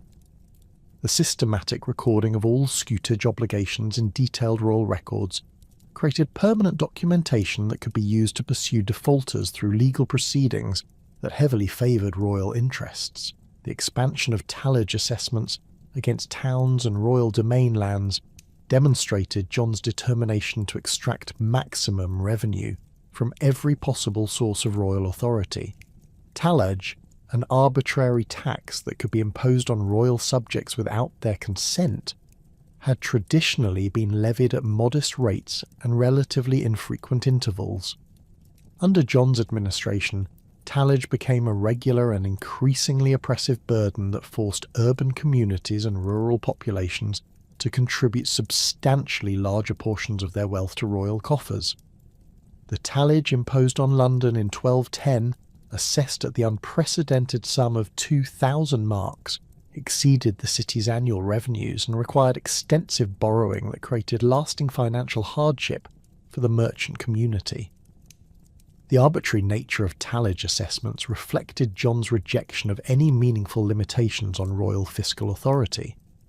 Unlike scutage, which at least maintained the pretense of purchasing specific military services, tallage was explicitly recognised as a manifestation of royal will that required no justification beyond the king's declared need for revenue.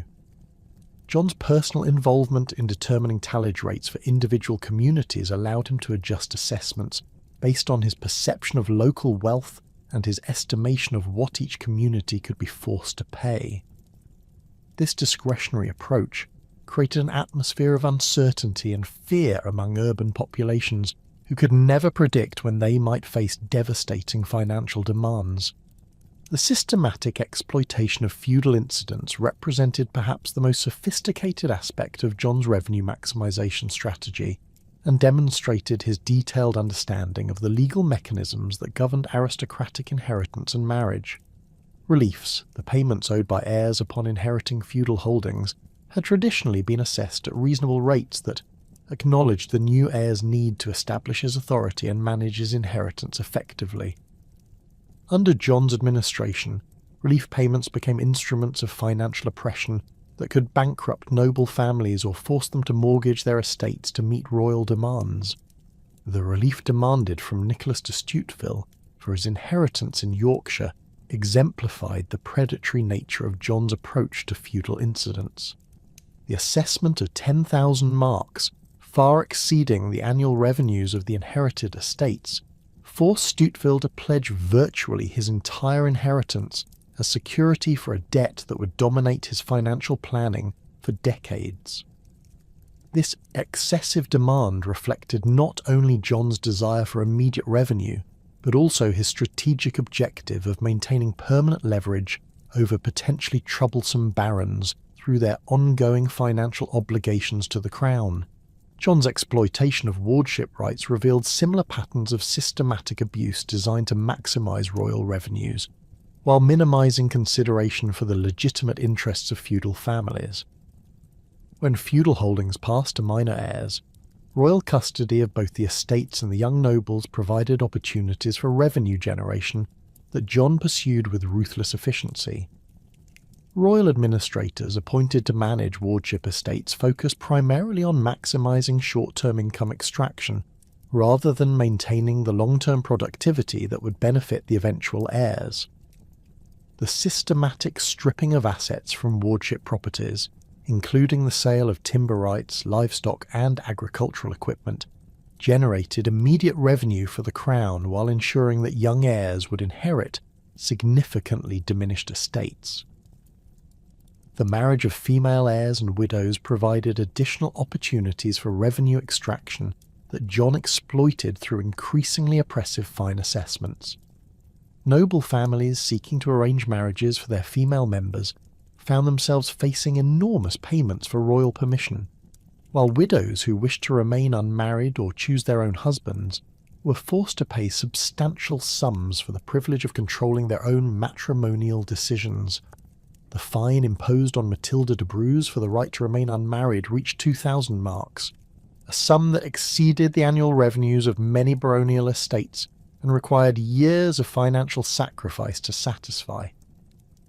The expansion of royal forest law under John's administration created new sources of revenue while simultaneously extending royal authority into areas that had previously remained largely autonomous.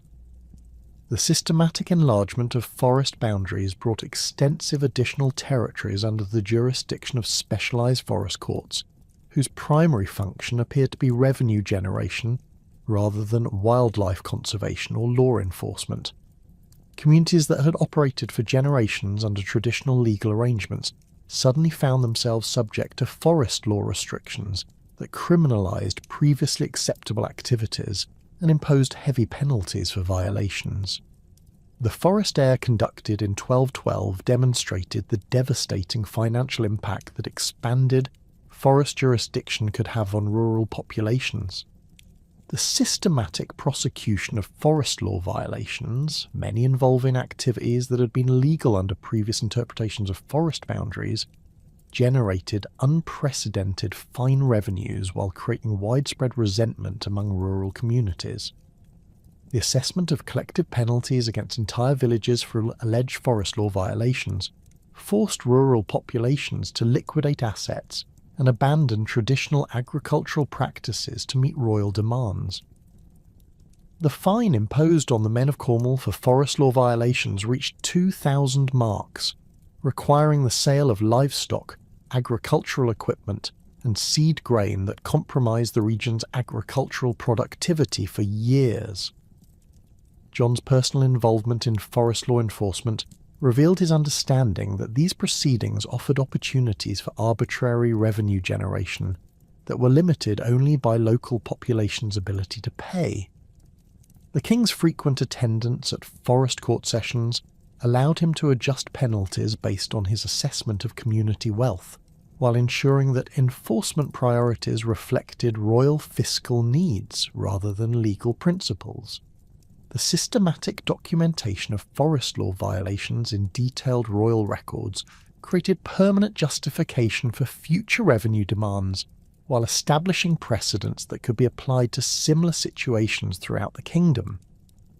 The proliferation of arbitrary fines for alleged administrative and legal violations created an atmosphere of pervasive uncertainty that affected virtually every aspect of noble and commercial activity.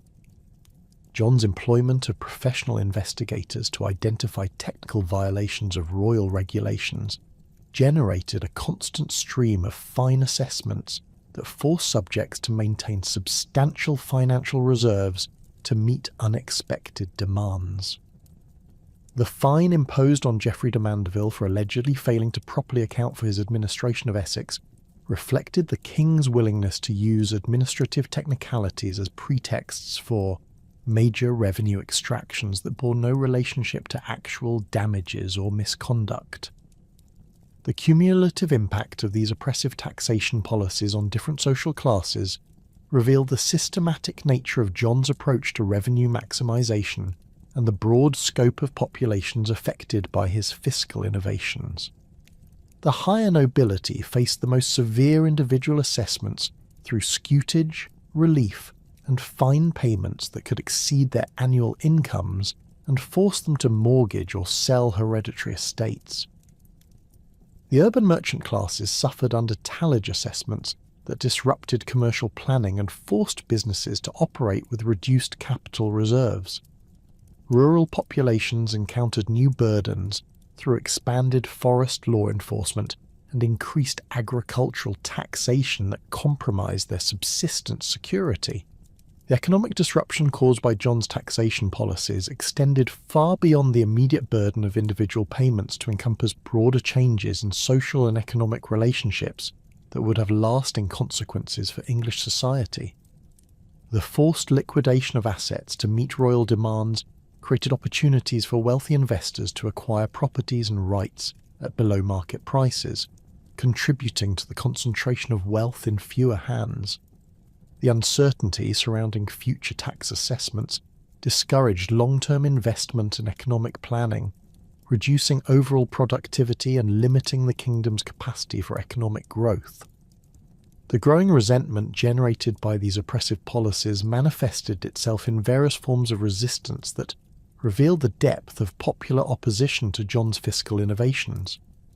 Individual nobles began seeking legal remedies through court proceedings that challenged the legitimacy of excessive assessments, while collective action by baronial groups created organised opposition that would eventually culminate in armed rebellion. Urban communities initiated diplomatic protests and economic resistance measures that demonstrated their unwillingness to accept unlimited royal fiscal authority. Rural populations engaged in various forms of passive resistance that reduced the effectiveness of royal revenue collection, while expressing popular rejection of forest law extensions and arbitrary fine assessments. The international implications of John's oppressive taxation policies extended beyond domestic political consequences to encompass diplomatic relationships that were already strained by military failures and ecclesiastical conflicts. Foreign observers noted the systematic nature of English fiscal oppression and drew unfavourable comparisons between John's methods and the more moderate approaches employed by other European rulers. The reputation for arbitrary and excessive taxation that John acquired among continental political circles reduced his diplomatic credibility and limited his ability to secure international support for future military campaigns or political initiatives. The administrative infrastructure that John developed to implement his oppressive taxation policies demonstrated both the sophistication of royal governmental capabilities and the extent to which these capabilities could be employed for exploitative purposes. The expansion of royal record-keeping systems created detailed documentation of all revenue assessments and collection procedures, providing unprecedented insight into the mechanisms of medieval fiscal administration, while simultaneously creating the bureaucratic foundation for systematic oppression.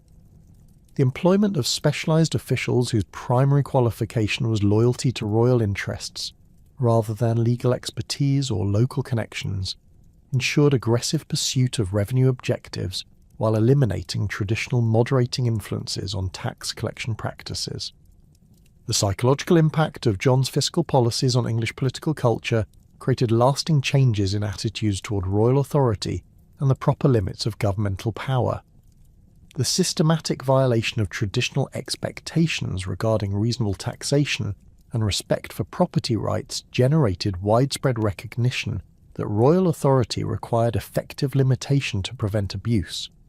The arbitrary nature of John's revenue demands demonstrated that even the highest-ranking nobles could face financial ruin through royal displeasure, creating incentives for collective action that transcended traditional factional divisions within the aristocracy. The systematic financial oppression that had characterized John's later years created the foundation for an even more sinister transformation of royal governance. The deliberate corruption of England's legal system to serve personal vendettas and political objectives. By 1207, the king had recognized that traditional revenue extraction, however aggressive, possessed inherent limitations based on his subjects' actual wealth and economic capacity. The judicial system, however, offered virtually unlimited opportunities for generating income while simultaneously eliminating political opponents and satisfying personal grudges.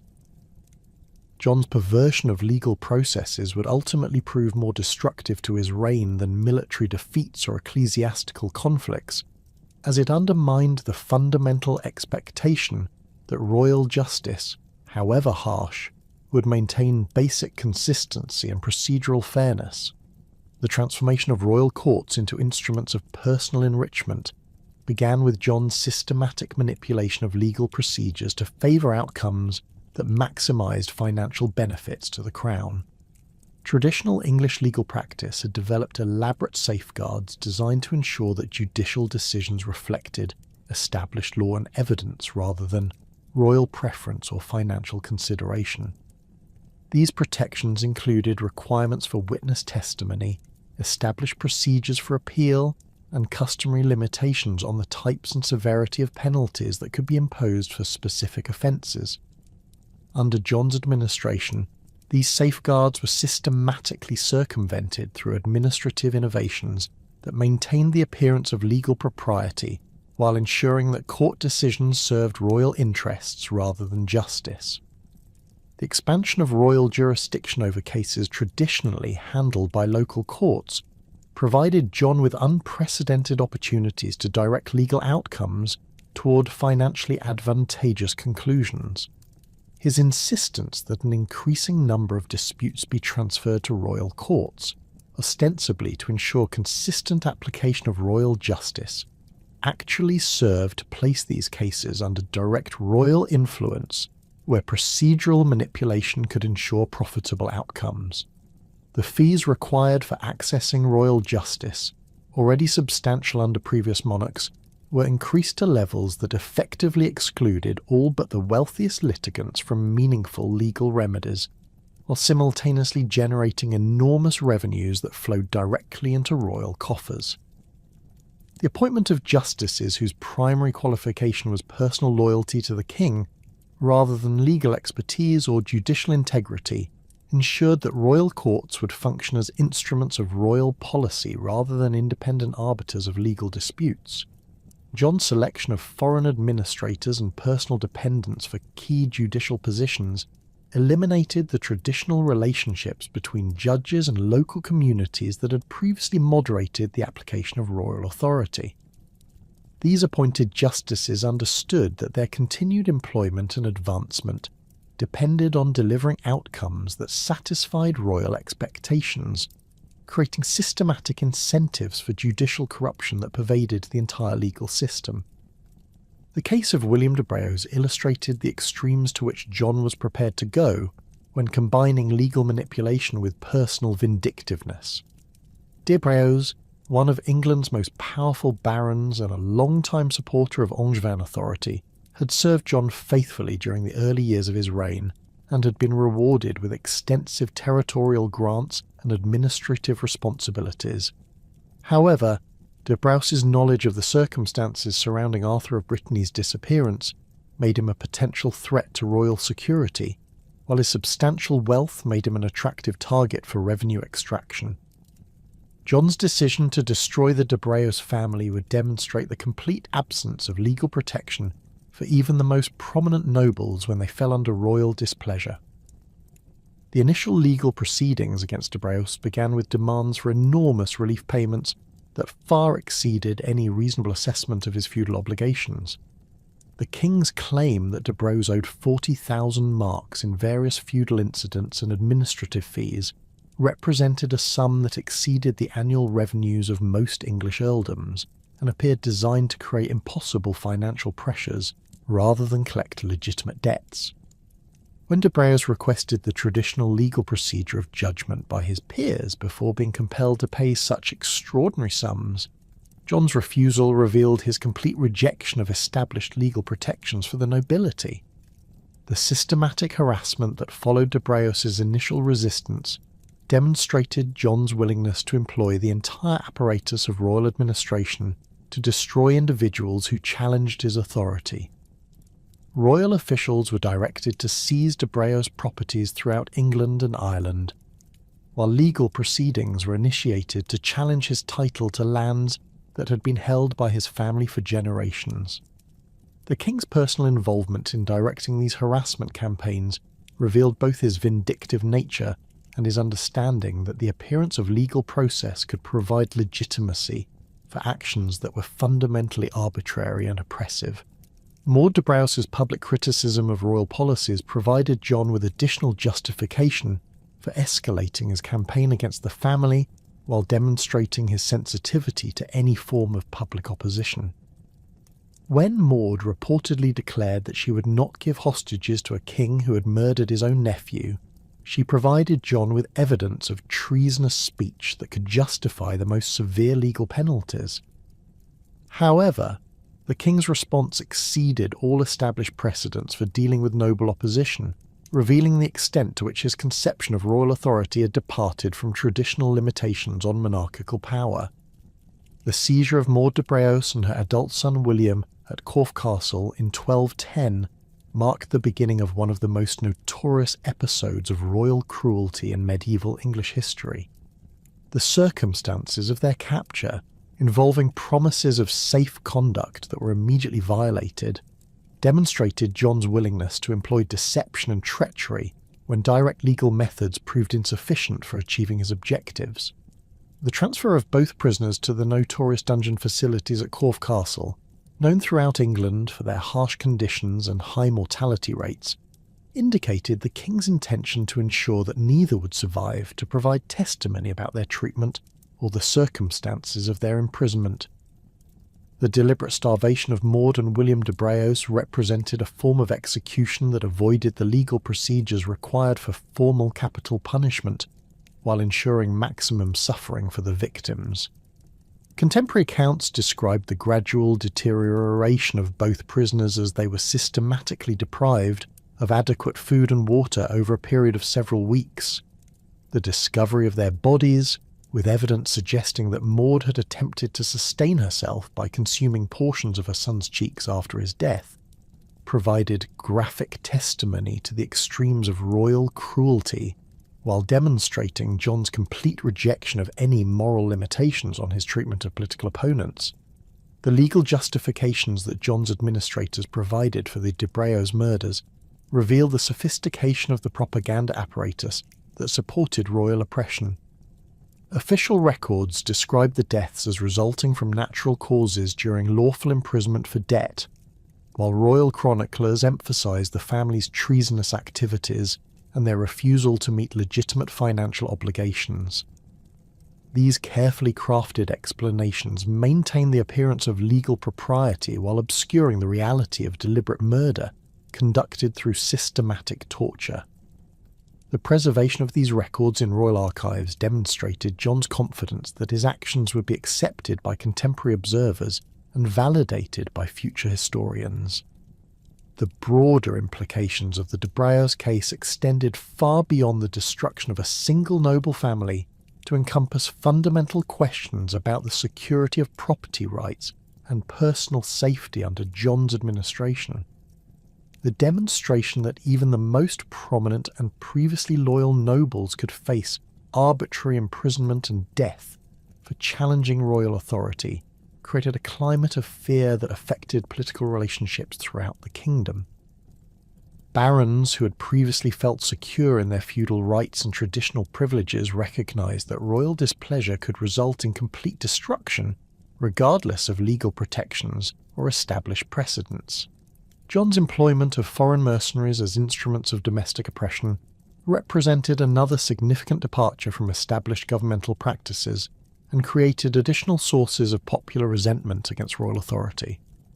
The recruitment of professional soldiers from Poitou, Brabant and other continental regions provided the king with military forces whose loyalty was based entirely on financial compensation rather than feudal obligations or national allegiance. These mercenaries, under commanders like Falk de Brotté and Engelard de Cigogne, possessed neither understanding of nor respect for English legal traditions and customary limitations on royal authority.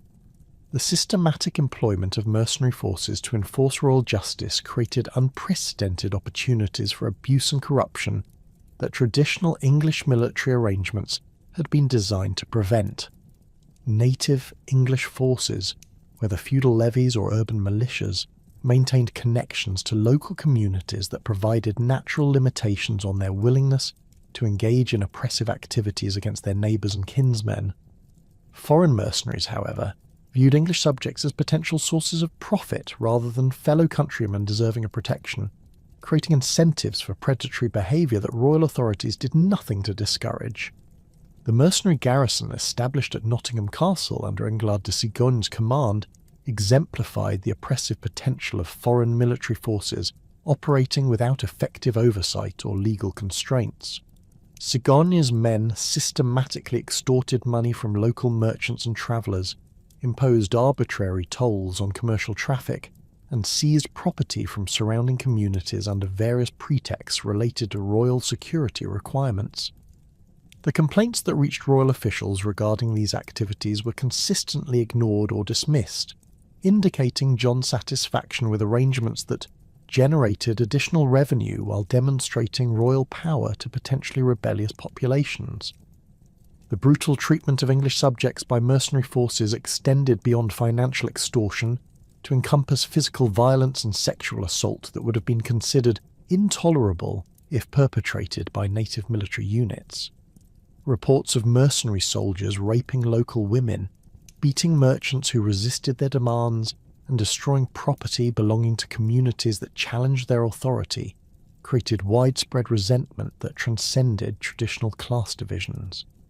The king's refusal to investigate these complaints or punish the perpetrators demonstrated his prioritization of military loyalty over the welfare of his own subjects. The legal immunities that John granted to foreign mercenaries revealed the extent to which he was prepared to sacrifice traditional English legal protections to maintain the support of his professional military forces. Mercenary commanders received explicit guarantees that their soldiers would not face prosecution in English courts for actions taken in royal service, effectively placing these forces above the law and eliminating legal remedies for their victims. This unprecedented grant of legal immunity created a separate class of royal agents who could operate without fear of legal consequences, fundamentally undermining the principle that all subjects, regardless of status, remained accountable to established law. The case of Geoffrey de Norwich illustrated how John's manipulation of legal procedures could destroy individuals who possessed inconvenient knowledge or represented potential threats to royal security. Geoffrey, a minor court official who had served in various administrative capacities, found himself accused of embezzlement and treason based on evidence that appeared to have been fabricated by royal investigators. The speed with which legal proceedings moved against Geoffrey, combined with the refusal to allow him adequate time to prepare his defence or call witnesses on his behalf, demonstrated the predetermined nature of the outcome and the purely ceremonial function of legal procedures in politically sensitive cases. The torture employed to extract confessions from Geoffrey and other accused individuals represented a significant departure from established English legal practice, which had traditionally relied on witness testimony and established procedures for determining guilt or innocence. The introduction of continental torture techniques, administered by specialists recruited from regions where such methods were more commonly employed, provided royal authorities with tools for compelling testimony that supported predetermined conclusions regardless of actual evidence.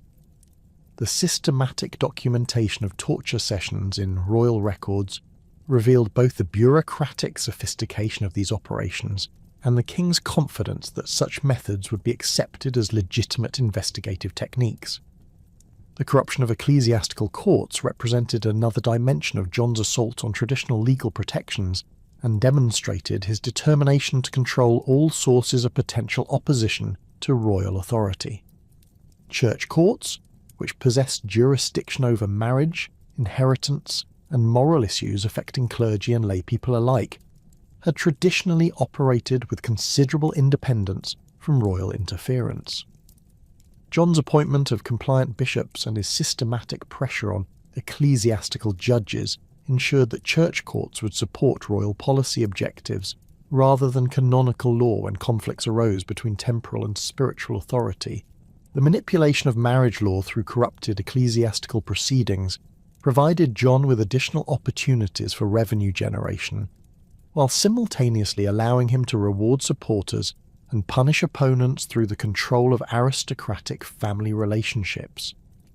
The annulment of marriages that had produced inconvenient political alliances, combined with the forced marriages arranged to create new sources of royal influence, demonstrated the extent to which personal and family relationships had become instruments of royal policy.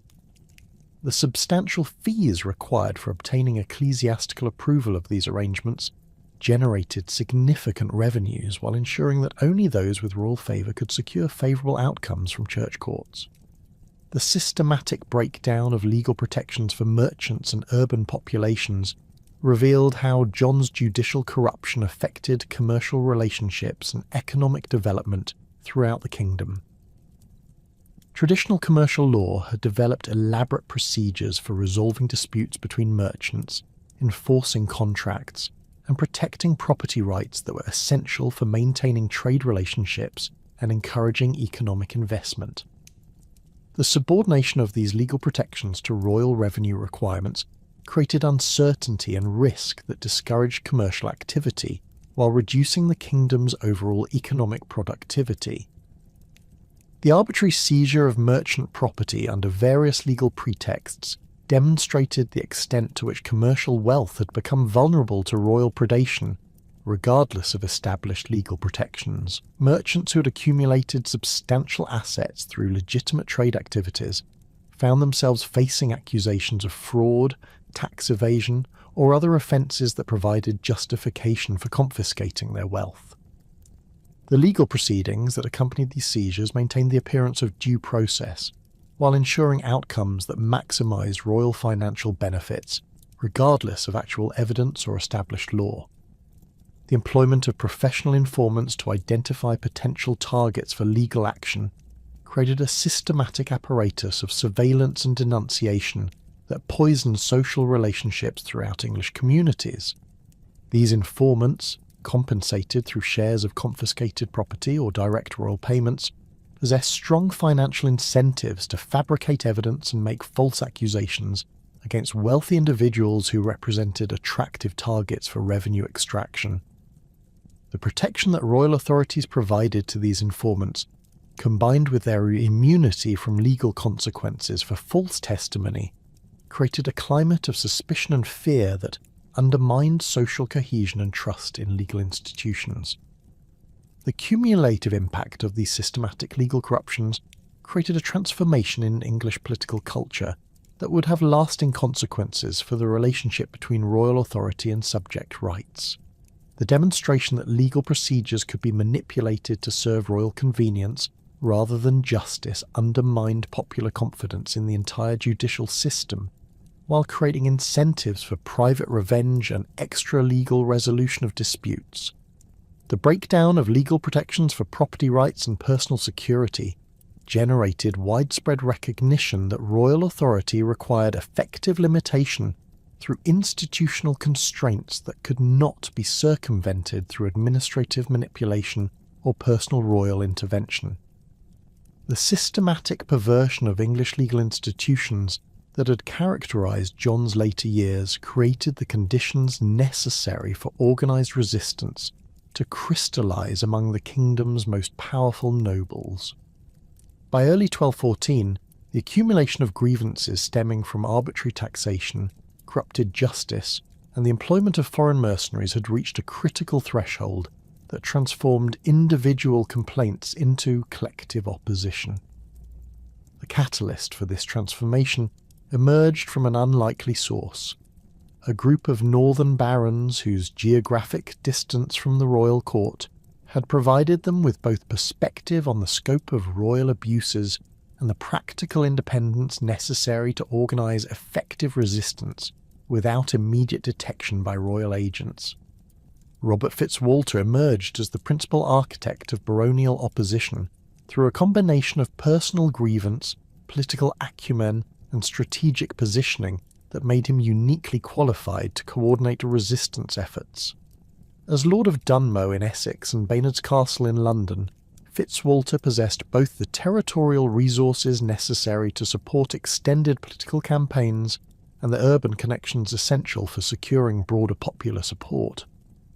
His personal conflict with John stemmed from the king's alleged attempt to seduce his daughter Matilda, an incident that Fitzwalter claimed had forced him to send her abroad for protection.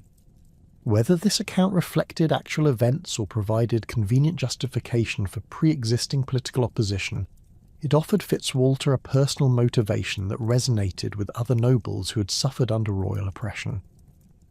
Fitzwalter's military experience, gained through participation in various continental campaigns and his role in defending London during previous political crises, provided him with practical knowledge of siege warfare and defensive strategy that would prove crucial in the coming conflict. His understanding of castle construction and fortification management, combined with his extensive network of military contacts throughout England and the continent, made him an ideal coordinator for resistance activities that would require both strategic planning and tactical execution. The respect that Fitzwalter commanded among professional soldiers and military engineers ensured that baronial forces would possess the technical expertise necessary to challenge royal military superiority. Eustace de Vesci's participation in the emerging opposition movement brought additional legitimacy and resources to the baronial cause, while demonstrating that resistance to royal authority extended beyond individual grievances to encompass systematic concerns about governmental abuse. De Vesci, whose extensive holdings in Northumberland made him one of England's most powerful northern magnates, had previously served John faithfully in various military and administrative capacities. His transformation into a leading opponent of royal authority reflected not personal ambition or factional politics, but genuine concern about the breakdown of traditional limitations on monarchical power. The specific grievances that drove de Vesci's opposition centred on John's systematic violation of established feudal relationships and his arbitrary interference in the administration of northern territories. The king's appointment of foreign officials to positions traditionally held by local nobles, combined with his imposition of excessive taxation without consultation or consent, had disrupted the delicate balance of authority and obligation that governed relationships between the crown and regional magnates. De Vesci's public criticism of these policies, delivered at baronial gatherings throughout the north, provided intellectual justification for resistance while demonstrating that opposition to royal authority rested on principled grounds rather than mere self-interest. The geographical advantages that northern England provided for organising resistance activities proved crucial in allowing baronial opposition to develop beyond the reach of royal surveillance and interference. The region's distance from major royal strongholds, combined with the defensive capabilities of numerous baronial castles scattered throughout Yorkshire, Durham and Northumberland, created secure bases where opposition leaders could meet, plan and coordinate their activities without fear of immediate royal retaliation. The traditional independence of northern noble families, many of whom had maintained quasi-autonomous authority since the Norman conquest, provided cultural precedents for resistance to central royal authority that legitimised current opposition efforts. The network of personal relationships that connected northern barons through marriage, military service, and shared territorial interests created natural channels for communication and coordination that royal authorities found difficult to penetrate or disrupt. These relationships, developed over generations of cooperation in defending the Scottish border and managing regional affairs, provided the foundation for collective action that transcended individual grievances and factional divisions. The shared experiences of northern military service, particularly in campaigns against Scottish incursions, had created bonds of mutual trust and respect that proved essential for maintaining unified opposition, despite the risks and pressures associated with challenging royal authority. The recruitment of additional supporters throughout England required careful attention to the specific grievances and concerns that motivated different segments of the noble population. Barons in the eastern counties, who had borne disproportionate burdens from John's taxation policies, proved receptive to arguments about the need for constitutional limitations on royal fiscal authority. Welsh marcher lords, whose traditional autonomy had been systematically undermined by royal interference in border affairs, found common cause with northern nobles who faced similar challenges to their regional authority. The careful cultivation of these diverse sources of support required sophisticated political judgment and the ability to present baronial objectives in terms that resonated with varied local concerns and interests. The development of a coherent political programme that could unite diverse baronial grievances into a systematic critique of royal governance represented one of the opposition movement's most significant intellectual achievements.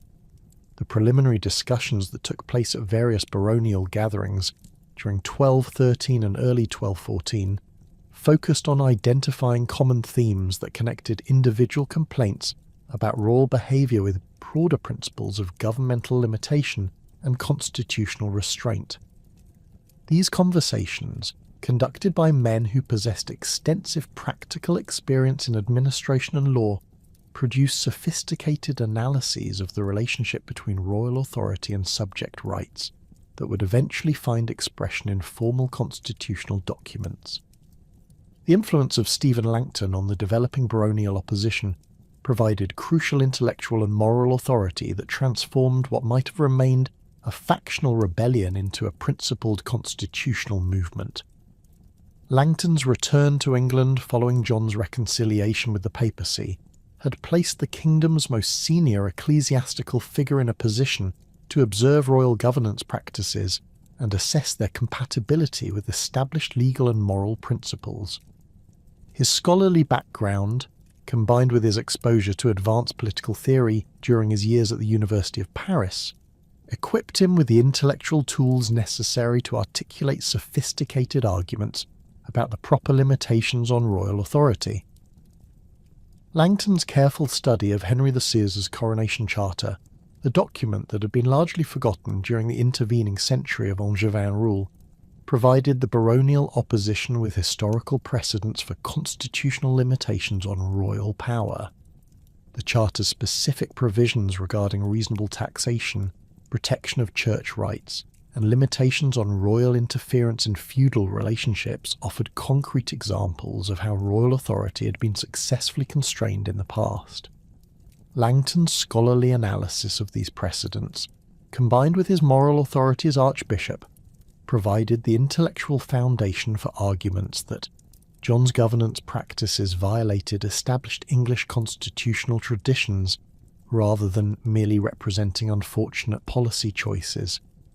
The unknown charter that emerged from these preliminary discussions represented the first systematic attempt to articulate specific constitutional limitations that could address the full range of baronial grievances while providing practical mechanisms for preventing future royal abuses.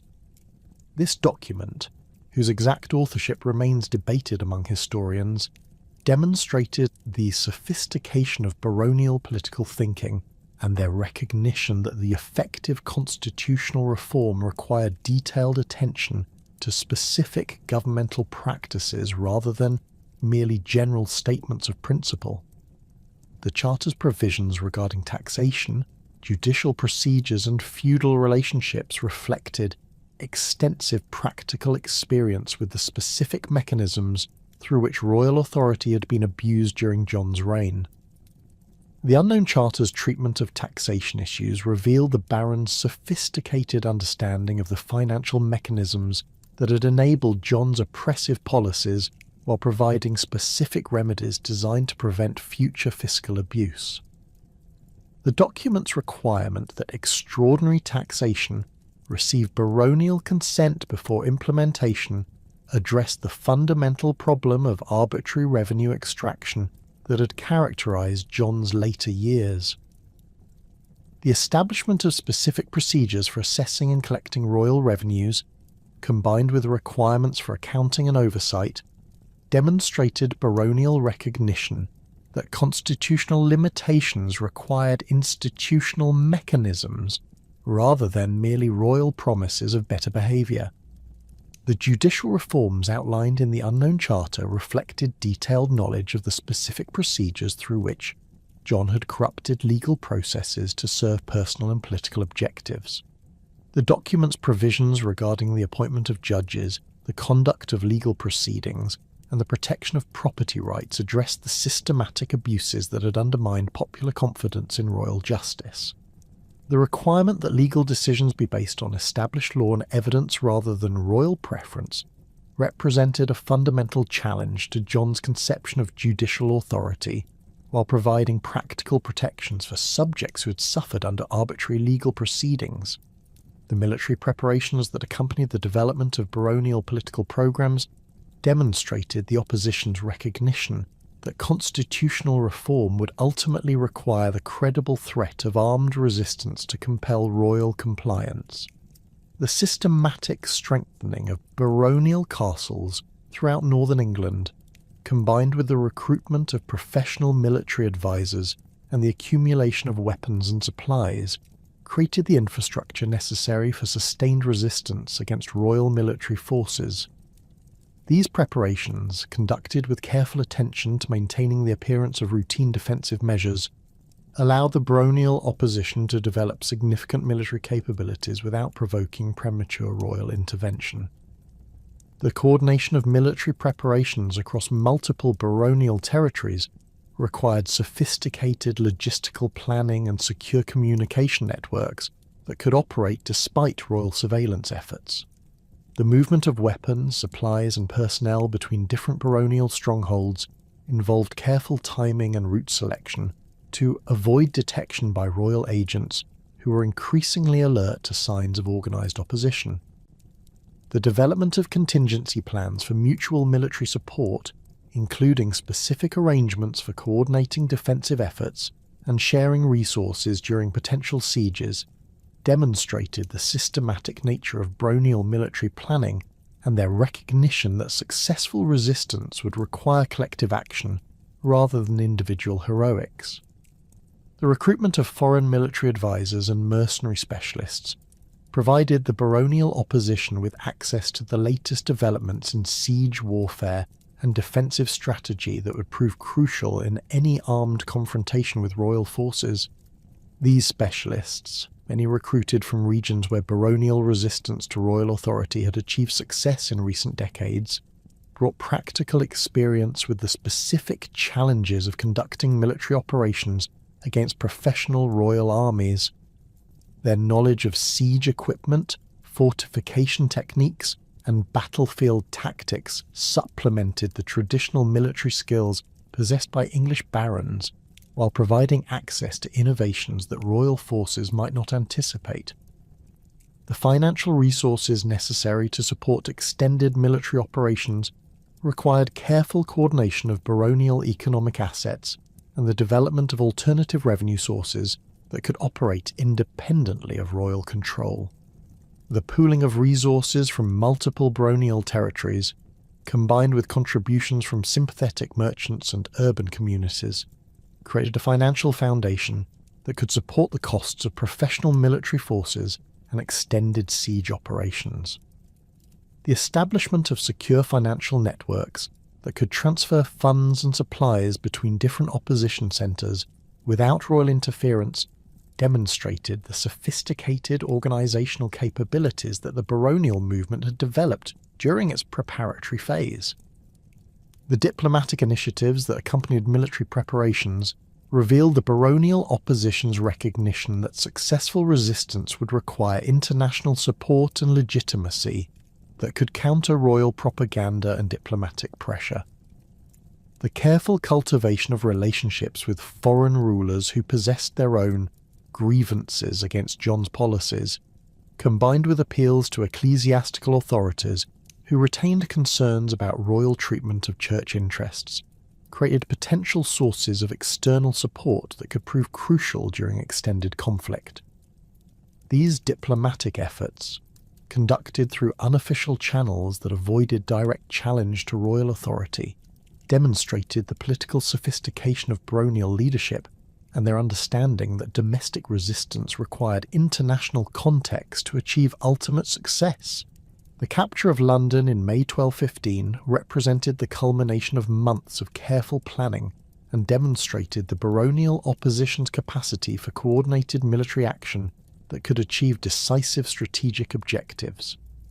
The city's surrender to baronial forces, accomplished without significant bloodshed through the cooperation of sympathetic citizens and the strategic positioning of opposition forces, provided the rebels with control over England's most important commercial and administrative centre. This achievement transformed the political dynamics of the conflict by demonstrating baronial military competence, while simultaneously depriving John of crucial financial resources and administrative capabilities that had supported his governance. The strategic importance of London extended far beyond its symbolic value as England's premier city to encompass practical advantages that would prove crucial in compelling royal compliance with baronial demands. The city's control over the Thames River crossing and its position at the centre of England's commercial networks provided the baronial opposition with leverage over trade and transportation that could disrupt royal revenue collection throughout the kingdom. The wealth concentrated in London's merchant community, combined with the administrative records housed in the city's governmental facilities, gave the barons access to both financial resources and detailed information about royal policies that would prove valuable in subsequent negotiations. The popular support that the baronial cause received from London's citizens reflected the extent to which John's oppressive policies had alienated urban populations, whose cooperation was essential for effective royal governance. The systematic taxation that had burdened London's merchant community, combined with the arbitrary legal proceedings that had threatened commercial security, had created widespread resentment that the baronial opposition could exploit for their own political objectives. The willingness of London's citizens to risk royal retaliation by supporting baronial forces demonstrated the depth of popular opposition to John's governance and the extent to which his policies had undermined the social foundations of royal authority. The administrative capabilities that the baronial opposition gained through their control of London provided them with the institutional infrastructure necessary to function as an alternative governmental authority while maintaining pressure on John to accept constitutional limitations. The city's established bureaucratic systems, combined with its extensive records of royal administrative practices, gave the barons detailed knowledge of governmental operations that would prove invaluable in drafting specific constitutional reforms. The ability to operate governmental functions independently of royal authority demonstrated baronial competence while providing practical experience with the administrative challenges that would accompany any successful constitutional settlement. The baronial occupation of London in May 1215 created unprecedented leverage that forced John into negotiations he had desperately sought to avoid throughout his 16-year reign. The king's position, already weakened by military failures on the continent and his humiliating submission to papal authority, became untenable when faced with organised domestic opposition that controlled England's commercial heart and possessed the military capability to sustain prolonged resistance. The loss of London's revenues, combined with the symbolic impact of baronial control over the kingdom's premier city, compelled John to acknowledge that his traditional methods of dealing with noble opposition through intimidation, bribery, and selective violence would prove inadequate against such well-organised and broadly supported resistance. The initial communications between royal and baronial representatives revealed the fundamental incompatibility between John's conception of unlimited royal authority and the constitutional limitations that the opposition demanded. Royal envoys, dispatched from John's base at Winchester, carried offers of individual pardons and territorial concessions designed to fracture baronial unity by appealing to personal interests rather than addressing systematic grievances. These traditional divide-and-conquer tactics, which had previously proven effective against less organised opposition, encountered unexpected resistance from baronial leaders who had developed sophisticated political programs that transcended individual concerns and addressed fundamental questions about the proper relationship between royal authority and subject rights. The baronial response to John's initial overtures demonstrated both their political maturity and their recognition that meaningful constitutional reform required comprehensive changes in governmental practices rather than merely cosmetic adjustments to royal policies. The detailed list of grievances that baronial representatives presented to royal negotiators encompassed not only specific instances of abuse during John's reign, but also systematic critiques of administrative practices that had enabled such abuses to occur. This comprehensive approach reflected months of careful preparation and consultation among opposition leaders who understood that lasting constitutional change required attention to institutional mechanisms rather than merely personal royal promises of better behaviour. Stephen Langton's role as mediator between the opposing parties proved crucial in transforming what might have remained an irreconcilable confrontation into negotiations that could produce concrete constitutional agreements. The Archbishop's unique position, combining ecclesiastical authority with a detailed knowledge of both royal, administrative practices and baronial grievances, enabled him to identify areas of potential compromise while maintaining pressure on both sides to engage seriously with fundamental constitutional questions. His scholarly background provided him with historical precedents and theoretical frameworks that could support specific constitutional provisions, while his moral authority as England's senior ecclesiastical figure gave weight to his arguments about the proper limitations on royal power. The preliminary discussions that took place during late May 1215 focused on establishing basic principles that could govern subsequent detailed negotiations about specific constitutional provisions. These conversations, conducted in the charged atmosphere created by military preparations on both sides, required careful attention to procedural questions that could either facilitate meaningful dialogue or provide pretexts for abandoning negotiations altogether. The agreement to meet at Runnymede, a neutral location between the royal stronghold at Windsor and the baronial-controlled city of London, represented a crucial compromise that acknowledged the military realities of the situation while providing both parties with adequate security for their representatives. The choice of Runnymede as the negotiation site reflected sophisticated strategic thinking by both parties about the symbolic and practical implications of different possible locations. The meadow, situated on an island in the Thames River between Windsor and Staines, provided natural defensive advantages that could protect negotiators from surprise attacks while simultaneously offering escape routes for either party if discussions broke down irretrievably.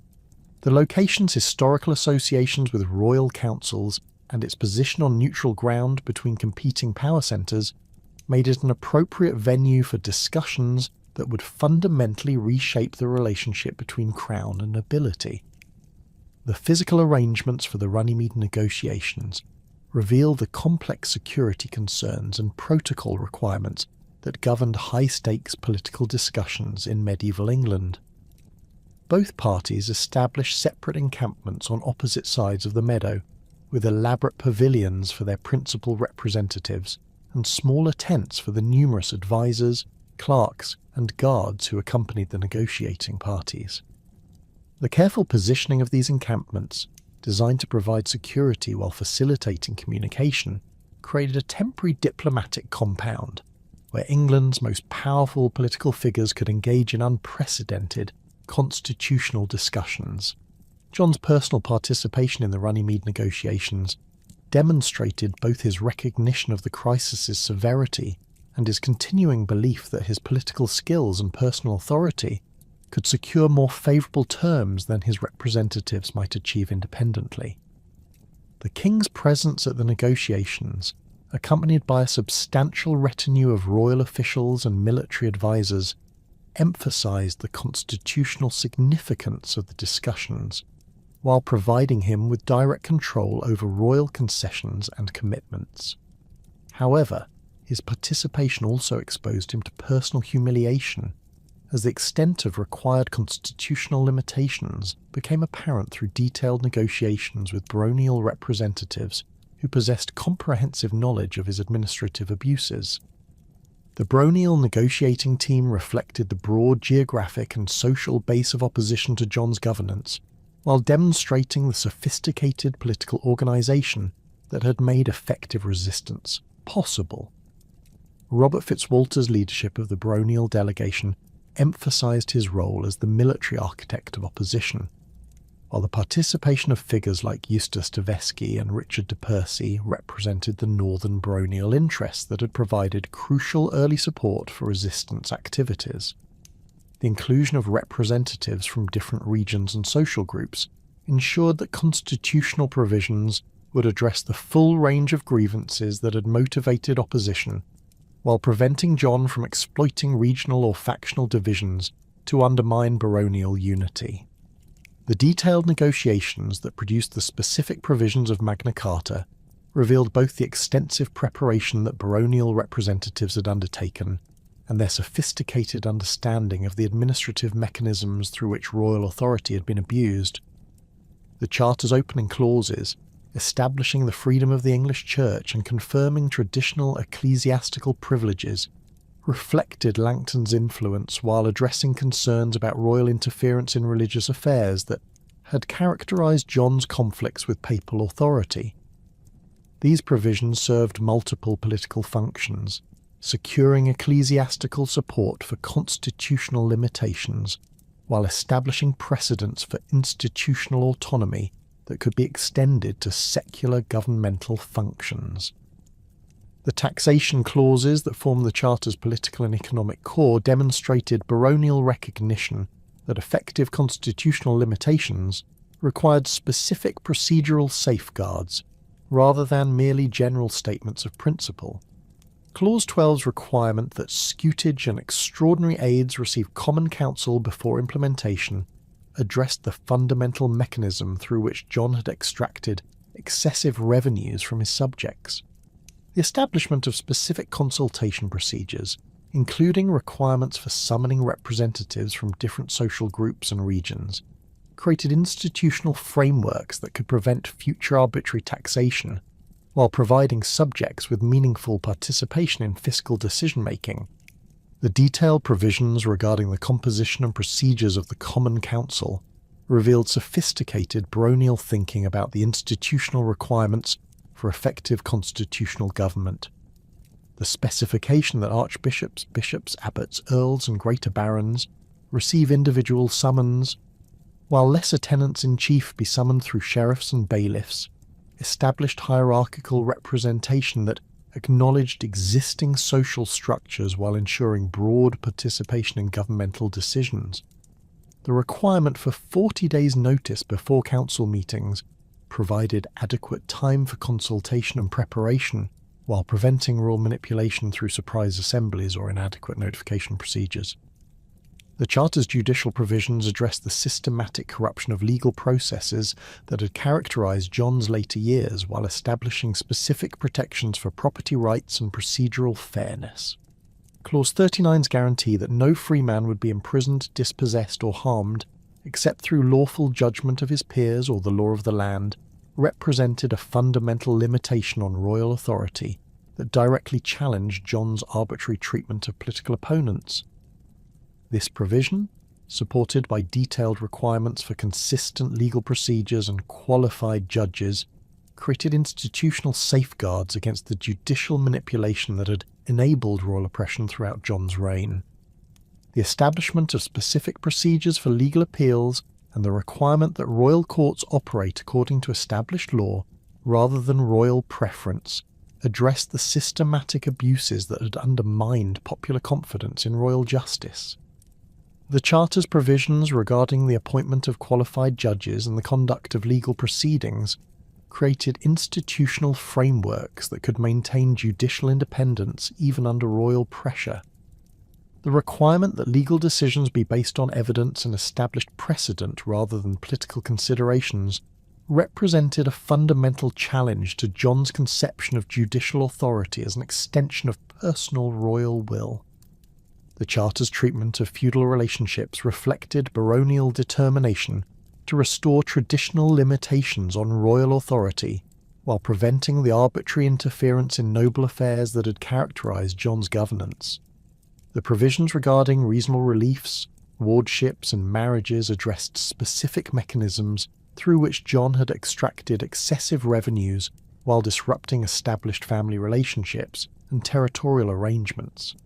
The establishment of fixed rates for reliefs and specific procedures for managing wardships created predictable frameworks that could prevent future abuse while protecting the legitimate interests of feudal families. The detailed regulations governing royal forest administration addressed one of the most oppressive aspects of John's revenue maximisation strategies, while providing relief for rural populations that had suffered under expanded forest law enforcement. The Charter's provisions requiring the immediate disafforestation of lands that had been illegally added to royal forests during John's reign acknowledged the arbitrary nature of forest boundary extensions while providing concrete relief for affected communities. The establishment of specific procedures for forest law enforcement and the limitation of forest penalties to reasonable levels addressed the systematic abuse of forest jurisdiction that had generated widespread rural resentment. The Charter's military provisions reflected baronial concerns about John's employment of foreign mercenaries and his systematic militarisation of domestic governance.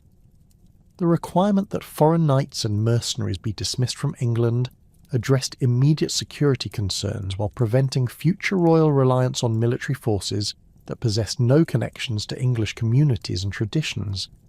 The limitations placed on castle construction and the requirement for baronial consent before establishing the new fortifications addressed John's systematic concentration of military resources in royal hands while ensuring that defensive preparations would serve legitimate security needs rather than domestic oppression. The enforcement mechanisms established by Magna Carta demonstrated baronial recognition that constitutional limitations required institutional safeguards that could operate independently of royal cooperation or good faith. The creation of a committee of 25 barons with authority to compel royal compliance through the seizure of royal properties and revenues represented an unprecedented limitation on royal authority that acknowledged the practical requirements for constitutional enforcement. This provision, more radical than any previous constitutional arrangement in medieval Europe, reflected baronial understanding that effective limitations on royal power required credible mechanisms for compelling compliance, rather than merely moral or legal obligations. The ceremony conducted at Runnymede on June 15, 1215, for the formal acceptance of Magna Carta, created the symbolic foundation for constitutional government while providing both parties with public commitments that would be difficult to repudiate without significant political costs. John's personal attachment of the royal seal to the Charter documents, witnessed by numerous ecclesiastical and secular dignitaries, created formal legal obligations that bound the Crown to specific constitutional limitations. The public nature of this ceremony, conducted in the presence of representatives from different social groups and regions, ensured that the Charter's provisions would receive wide dissemination, while creating popular expectations about governmental behaviour that would be difficult for future rulers to ignore. The immediate aftermath of the Runnymede settlement revealed both the constitutional significance of the achievement and the fundamental tensions that would complicate its implementation. The dispatch of charter copies to sheriffs throughout England, accompanied by royal instructions for public proclamation and enforcement, created unprecedented publicity for constitutional limitations on royal authority. However, the obvious reluctance with which John had accepted these limitations, combined with his immediate efforts to minimise their practical impact through administrative interpretation, indicated that the constitutional settlement remained fragile and dependent on continued baronial vigilance for effective enforcement. John's private communications with papal representatives during the weeks following Runnymede revealed his determination to escape the constitutional limitations imposed by Magna Carta through external intervention that could provide legal justification for repudiating his commitments. The king's appeals to Pope Innocent III emphasised his status as a papal vassal whose feudal obligations to Rome superseded any domestic constitutional arrangements imposed through baronial coercion. These arguments, while legally sophisticated, reflected John's fundamental rejection of the principle that royal authority should be subject to institutional limitations rather than merely personal royal discretion. The detailed letters that John dispatched to continental allies and mercenary commanders during July 1215 demonstrated his systematic preparation for renewed military confrontation with baronial forces despite his recent constitutional commitments. These communications, conducted through secret channels that bypassed normal diplomatic procedures, included specific arrangements for recruiting additional foreign military forces and securing financial support for extended military operations. The systematic nature of these preparations indicated that John viewed the Runnymede settlement as a temporary expedient rather than a permanent constitutional arrangement that would govern future royal behaviour. The recruitment of additional mercenary forces from Poitou, Brabant, and other continental regions during the summer of 1215 provided John with military capabilities that could challenge baronial resistance while demonstrating his rejection of the Charter's provisions regarding foreign military forces.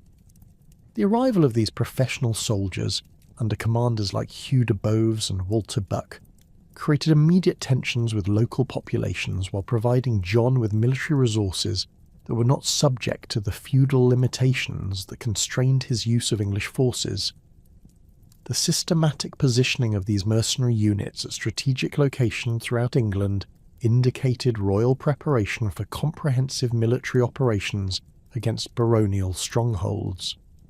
The papal bull Etsi Charissimus, issued by Innocent III on August 24, 1215, provided John with the external legal authority necessary to justify his repudiation of Magna Carta, while positioning the constitutional conflict as a dispute between legitimate papal authority and rebellious secular subjects. The Pope's declaration that the Charter had been imposed through unlawful coercion and violated John's feudal obligations as a papal vassal created legal grounds for annulling the constitutional settlement.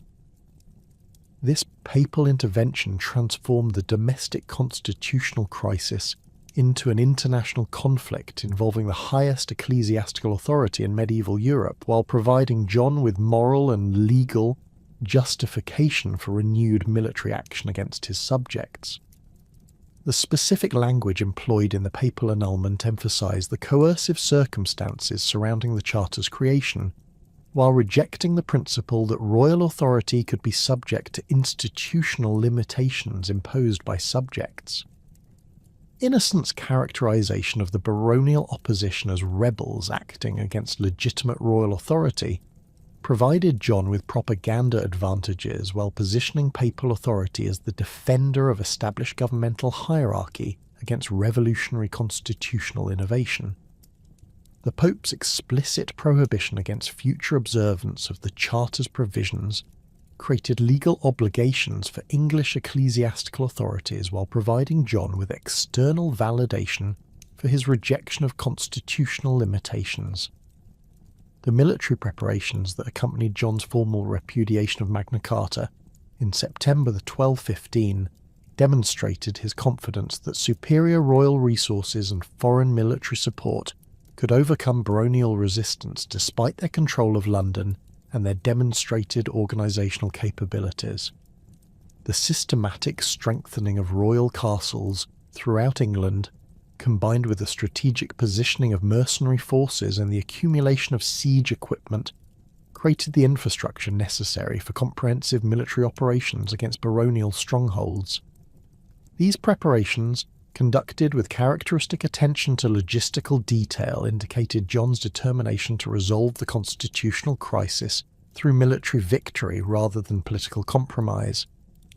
The renewal of civil war that followed John's repudiation of Magna Carta created unprecedented levels of violence and social disruption that affected all segments of English society, while demonstrating the destructive potential of constitutional conflicts that could not be resolved through negotiation or compromise. The systematic employment of foreign mercenaries against English subjects, combined with the brutal treatment of civilian populations in areas that supported baronial resistance, created lasting resentment that would influence English political relationships for generations. The mercenary forces' predatory behaviour toward local communities, encouraged by their commanders' understanding that royal favour depended on demonstrating military effectiveness rather than restraint, generated widespread popular opposition that strengthened baronial resistance while undermining royal authority. The systematic devastation that John's mercenary forces unleashed across England during the autumn and winter of 1215 to 1216 transformed what had begun as a constitutional dispute into a brutal civil war that would ultimately consume both king and kingdom. The foreign soldiers, operating under commanders like Fawkes de Breauté and Savary de Mauléon, conducted military operations with a savagery that exceeded even medieval standards of acceptable warfare. Villages suspected of supporting baronial resistance were systematically burned, their inhabitants slaughtered or driven into exile, while agricultural resources were deliberately destroyed to deny sustenance to opposition forces. The mercenaries' treatment of English subjects reflected not merely military necessity, but a calculated campaign of terror designed to break popular support for constitutional limitations through the demonstration of overwhelming royal power. The siege of Rochester Castle, beginning in October 1215, represented the first major test of John's renewed military campaign and revealed both his tactical competence and the enormous costs required to maintain his position through force alone. The massive fortress, held by a garrison of approximately 100 knights under the command of William d'Aubigny, controlled the crucial crossing of the River Medway and blocked royal access to the southeastern counties where baronial support remained strong. John's personal direction of the siege operations demonstrated his understanding that Rochester's fall would provide both strategic advantages and psychological victory that could undermine baronial morale throughout the kingdom. The technical sophistication of John's siege operations at Rochester reflected his detailed knowledge of contemporary military engineering and his willingness to employ the most advanced techniques available for reducing fortified positions. The construction of elaborate siege works, including multiple catapults and mangonels capable of hurling stones weighing over 200 pounds, created unprecedented destructive capability that gradually wore down the castle's defences.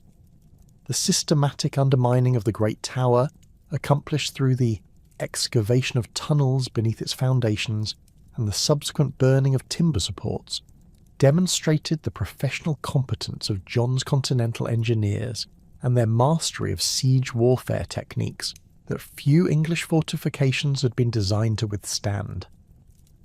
The famous incident involving the use of 40 of the fattest pigs to provide combustible material for collapsing Rochester's Great Tower illustrated both John's practical approach to military problems and his willingness to employ unconventional methods when standard procedures proved insufficient. The pig's fat, when ignited within the undermining tunnels, generated intense heat that cracked the tower's massive stone foundations and caused a substantial section of the structure to collapse. This innovative application of available resources demonstrated John's personal involvement in siege operations, while providing his forces with the breakthrough necessary to complete the castle's capture after 7 weeks of determined resistance. The surrender of Rochester's garrison in late November 1215 provided John with a significant military victory that temporarily restored royal momentum while demonstrating the ultimate futility of baronial resistance against superior royal resources and professional military expertise. The king's treatment of the captured defenders revealed both his capacity for calculated mercy and his understanding that excessive brutality might strengthen opposition resolve rather than undermining it. His decision to spare the lives of the captured knights while executing only one crossbowman, selected by lot, provided a measured response that acknowledged military customs while demonstrating royal authority over life and death. The psychological impact of Rochester's fall extended far beyond its immediate strategic consequences to encompass broader questions about the viability of continued baronial resistance against royal military superiority. The demonstration that even the kingdom's most formidable fortifications could be reduced through systematic siege operations created doubts among opposition supporters about their ability to maintain effective resistance over extended periods. The substantial costs that John had incurred in capturing Rochester, including payments to mercenary forces and expenses for siege equipment, indicated the enormous financial resources that the Crown could mobilise when circumstances required decisive military action. John's march through northern England during the winter of 1215 to 1216 represented the systematic extension of royal military authority into regions that had provided the original foundation for baronial opposition. The campaign, conducted during the harshest months of the medieval year, when military operations typically ceased, demonstrated both John's determination to exploit his Rochester victory and his recognition that baronial resistance required complete military suppression rather than mere political accommodation. The king's forces moved methodically through Yorkshire, Durham and Northumberland, systematically reducing baronial strongholds while implementing punitive measures against populations that supported constitutional opposition. The brutal treatment of civilian populations during John's northern campaign exceeded even the harsh standards that his mercenary forces had established during previous operations. Villages throughout the affected regions were systematically destroyed, their inhabitants killed or displaced, while agricultural resources were deliberately eliminated to prevent future support for baronial resistance.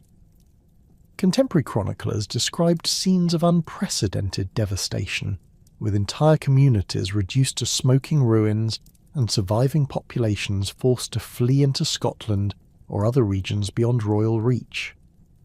The systematic nature of this destruction reflected not merely military necessity, but a calculated policy of collective punishment designed to eliminate popular support for constitutional limitations through terror and economic devastation. The strategic objectives that guided John's northern campaign extended beyond immediate military considerations to encompass broader political goals aimed at permanently eliminating the regional autonomy that had enabled baronial resistance. The systematic replacement of local officials with royal appointees, combined with the confiscation of baronial estates and their redistribution to loyal supporters, created new administrative arrangements that would prevent future organised opposition. The construction of new royal fortifications at strategic locations throughout the affected regions provided permanent military infrastructure that could maintain royal authority even after the conclusion of active military operations.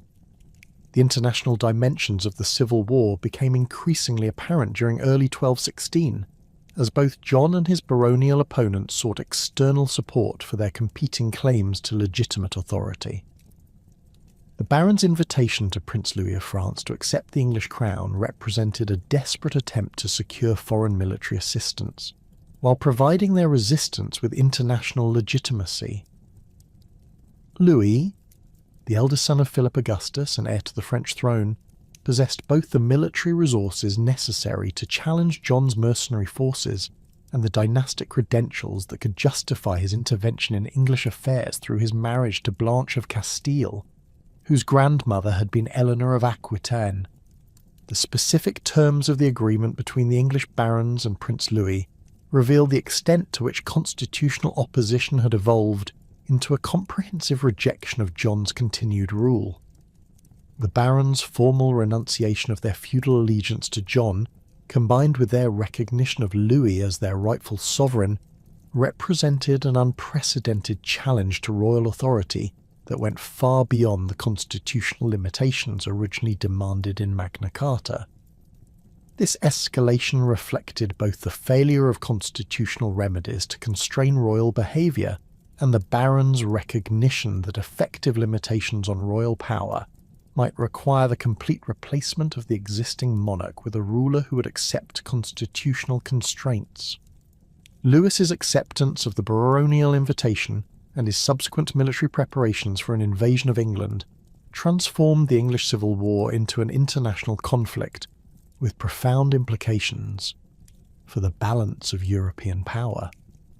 The French prince's ability to recruit substantial military forces and secure financial support for his English expedition demonstrated the extent to which John's conflicts with his own subjects had undermined his international position. The papal opposition to Louis's intervention, expressed through formal prohibitions and threats of excommunication, created additional complications that reflected the complex relationship between temporal and spiritual authority in medieval European politics. The landing of Lewis's forces at Thanet in May 1216 marked the beginning of the most dangerous phase of John's reign, as the king found himself confronting not merely domestic rebellion, but foreign invasion supported by significant segments of his own nobility.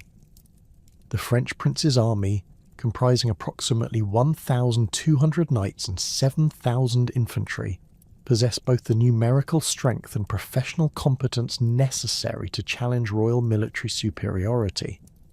The immediate defection of numerous English nobles to Lewis's cause demonstrated the extent to which John's brutal suppression of constitutional opposition had alienated potential supporters while providing the French intervention with domestic legitimacy. The strategic situation that confronted John following Lewis's landing revealed the cumulative impact of his political miscalculations and military excesses during the previous months. The loss of London to French forces, accomplished without significant resistance through the cooperation of sympathetic citizens, deprived the king of crucial financial resources and administrative capabilities. The systematic defection of English nobles, including figures who had previously remained loyal, despite their reservations about royal policies, created cascading effects that undermined royal authority throughout substantial portions of the kingdom. John's military response to the French invasion demonstrated both his continued tactical competence and the fundamental weaknesses that limited his strategic options. His decision to avoid direct confrontation with Lewis's main army while conducting harassment operations against French supply lines and isolated detachments reflected sound military judgment given the numerical disadvantages facing royal forces. However, the king's inability to prevent French occupation of major population centres and strategic strongholds indicated that his military resources, despite their professional quality, remained insufficient for defending the entire kingdom against coordinated foreign invasion and domestic rebellion. The psychological toll that the military crisis imposed on John became increasingly apparent during the summer of 1216, as reports reached him of continued defections among previously loyal supporters. The king's behaviour, according to contemporary observers, exhibited signs of increasing paranoia and erratic decision-making that suggested the enormous pressures he faced were affecting his mental stability. His tendency to suspect treachery among his remaining supporters, combined with his arbitrary treatment of individuals whose loyalty he questioned, created additional alienation that further weakened his political position. The death of Pope Innocent III on July 16, 1216, eliminated one of John's most important sources of international support, while creating uncertainties about future papal policy regarding the English conflict. Innocent's successor, Honorius III, inherited a complex situation that required careful balance between supporting papal feudal rights over England and maintaining church opposition to the violence and devastation that characterised John's military campaigns. The new pope's initial reluctance to provide John with the same level of support that Innocent had offered created additional diplomatic challenges for a king whose position was already precarious. John's final military campaign, launched in September 1216, represented a desperate attempt to regain strategic initiative through operations in eastern England, where French control remained incomplete. The king's march through Lincolnshire and Norfolk achieved limited tactical success through the capture of several baronial strongholds, but these gains proved insufficient to alter the fundamental strategic situation. The systematic exhaustion of royal financial resources, combined with the difficulty of maintaining mercenary loyalty without regular payment, created logistical problems that undermined military effectiveness, regardless of tactical achievements. The crossing of the Wash on October 12, 1216, during which John's baggage train was lost to incoming tides, represented both a practical disaster and a symbolic culmination of the failures that had characterised his reign. The loss of the royal treasure, including the crown jewels and substantial quantities of gold and silver, eliminated the financial resources necessary for continued military operations while providing his enemies with evidence of divine displeasure with his rule. Contemporary chroniclers interpreted the disaster as divine judgment against John's oppressive policies, while modern historians recognise it as the result of poor planning and inadequate local knowledge about tidal conditions. The king's arrival at Newark Castle on October 16, 1216, marked the beginning of his final illness, though the specific circumstances surrounding his death remain subject to historical debate. Contemporary accounts describe John as suffering from severe abdominal pain and fever that rapidly worsened despite the attention of his physicians. The symptoms, which included violent vomiting and dysentery, were consistent with several possible causes ranging from natural illness to deliberate poisoning, though the absence of reliable medical records makes definitive diagnosis impossible. The theory that John was deliberately poisoned by a monk at Swineshead Abbey, where he had stopped during his journey to Newark, gained currency among contemporary chroniclers who viewed such treachery as appropriate divine justice for the king's oppressive rule. According to these accounts, a monk named Simon of Swineshead administered poison in a cup of ale, sacrificing his own life to rid England of a tyrannical ruler. However, modern historians generally regard these accounts as legendary rather than factual, reflecting medieval tendencies to interpret political events through moral and religious frameworks, rather than providing reliable evidence of actual circumstances. The alternative explanation that John died from natural causes, possibly dysentery contracted, during the difficult conditions of his final campaign, appears more consistent with available medical evidence and the practical circumstances of medieval military operations. The king's exposure to contaminated water and food during his march through the Wash region, combined with the physical and psychological stresses of his deteriorating political situation, could easily have precipitated the type of illness that contemporary sources describe.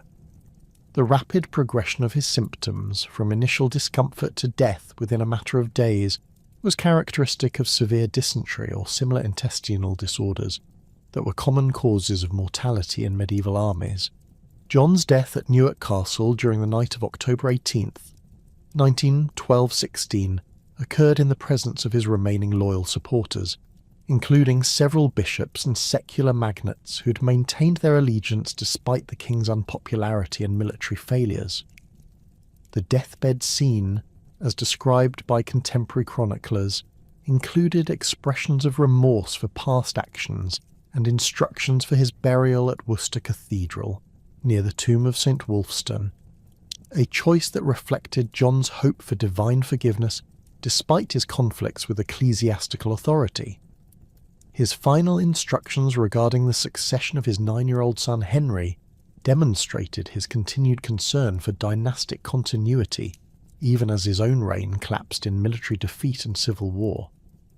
The immediate aftermath of John's death revealed both the relief that his passing generated among various segments of English society and the complex challenges that would accompany any attempt to restore political stability to a kingdom devastated by civil war and foreign invasion. The loyalist magnates who had remained with John during his final campaign faced immediate decisions about whether to continue resistance against Prince Louis or to seek accommodation with the French-supported regime that controlled substantial portions of England.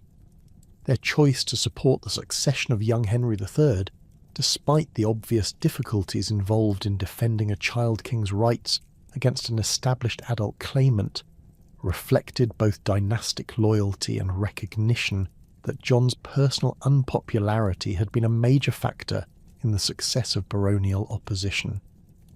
The Regency government established under William Marshall's leadership represented a dramatic departure from the oppressive policies that had characterised John's later years, and demonstrated the extent to which his personal approach to royal authority had contributed to the constitutional crisis.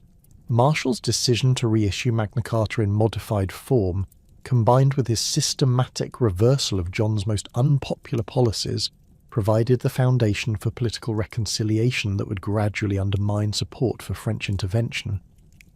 The new government's emphasis on constitutional limitations and consensual governance reflected lessons learned from John's failures while establishing precedents that would influence English political development for centuries. The long-term constitutional impact of John's reign extended far beyond the immediate crisis of succession to encompass fundamental changes in the relationship between royal authority and subject rights that would define English political culture throughout the later medieval period. The demonstration that royal power could be effectively limited through organised resistance, combined with the practical experience of constitutional government provided by Magna Carta, established precedents for limited monarchy that would influence political development throughout Europe. The specific institutional mechanisms developed during the baronial revolt, including procedures for taxation consent and judicial oversight, provided practical frameworks for constitutional governance that proved adaptable to changing political circumstances. The historical legacy of John's reign reflects both the personal failures that contributed to his political disasters and the broader historical forces that made constitutional conflict inevitable during this period of English development. His systematic abuse of royal authority, combined with his rejection of traditional limitations on monarchical power, created the conditions necessary for organised resistance, while providing his opponents with moral justification for revolutionary political action. However, the specific constitutional solutions that emerged from this conflict reflected broader European trends toward limited monarchy and representative government that transcended individual royal personalities or particular national circumstances. The transformation of John from a failed king into a symbol of tyrannical authority occurred gradually through the influence of later political conflicts that required historical precedents for resistance to royal oppression. The association of his name with arbitrary government and constitutional violation provided later generations with powerful rhetorical weapons for challenging royal authority while establishing Magna Carta as a foundational document for constitutional government. This historical reputation, while based on accurate assessments of John's oppressive policies, also reflected the political needs of later periods that required historical justification for constitutional limitations on royal power. The death of King John at Newark Castle on that October night in 1216 marked not merely the end of one of England's most unsuccessful reigns, but the conclusion of a transformative period in the development of constitutional monarchy. His legacy would endure not through military victories or territorial expansion, but through the constitutional limitations that his oppressive rule had made necessary.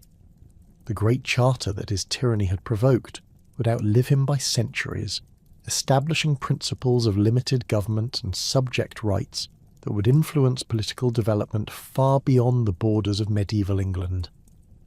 In death, John achieved a historical significance that had eluded him in life, not as a successful king, but as the monarch whose failures had made constitutional government both necessary and possible.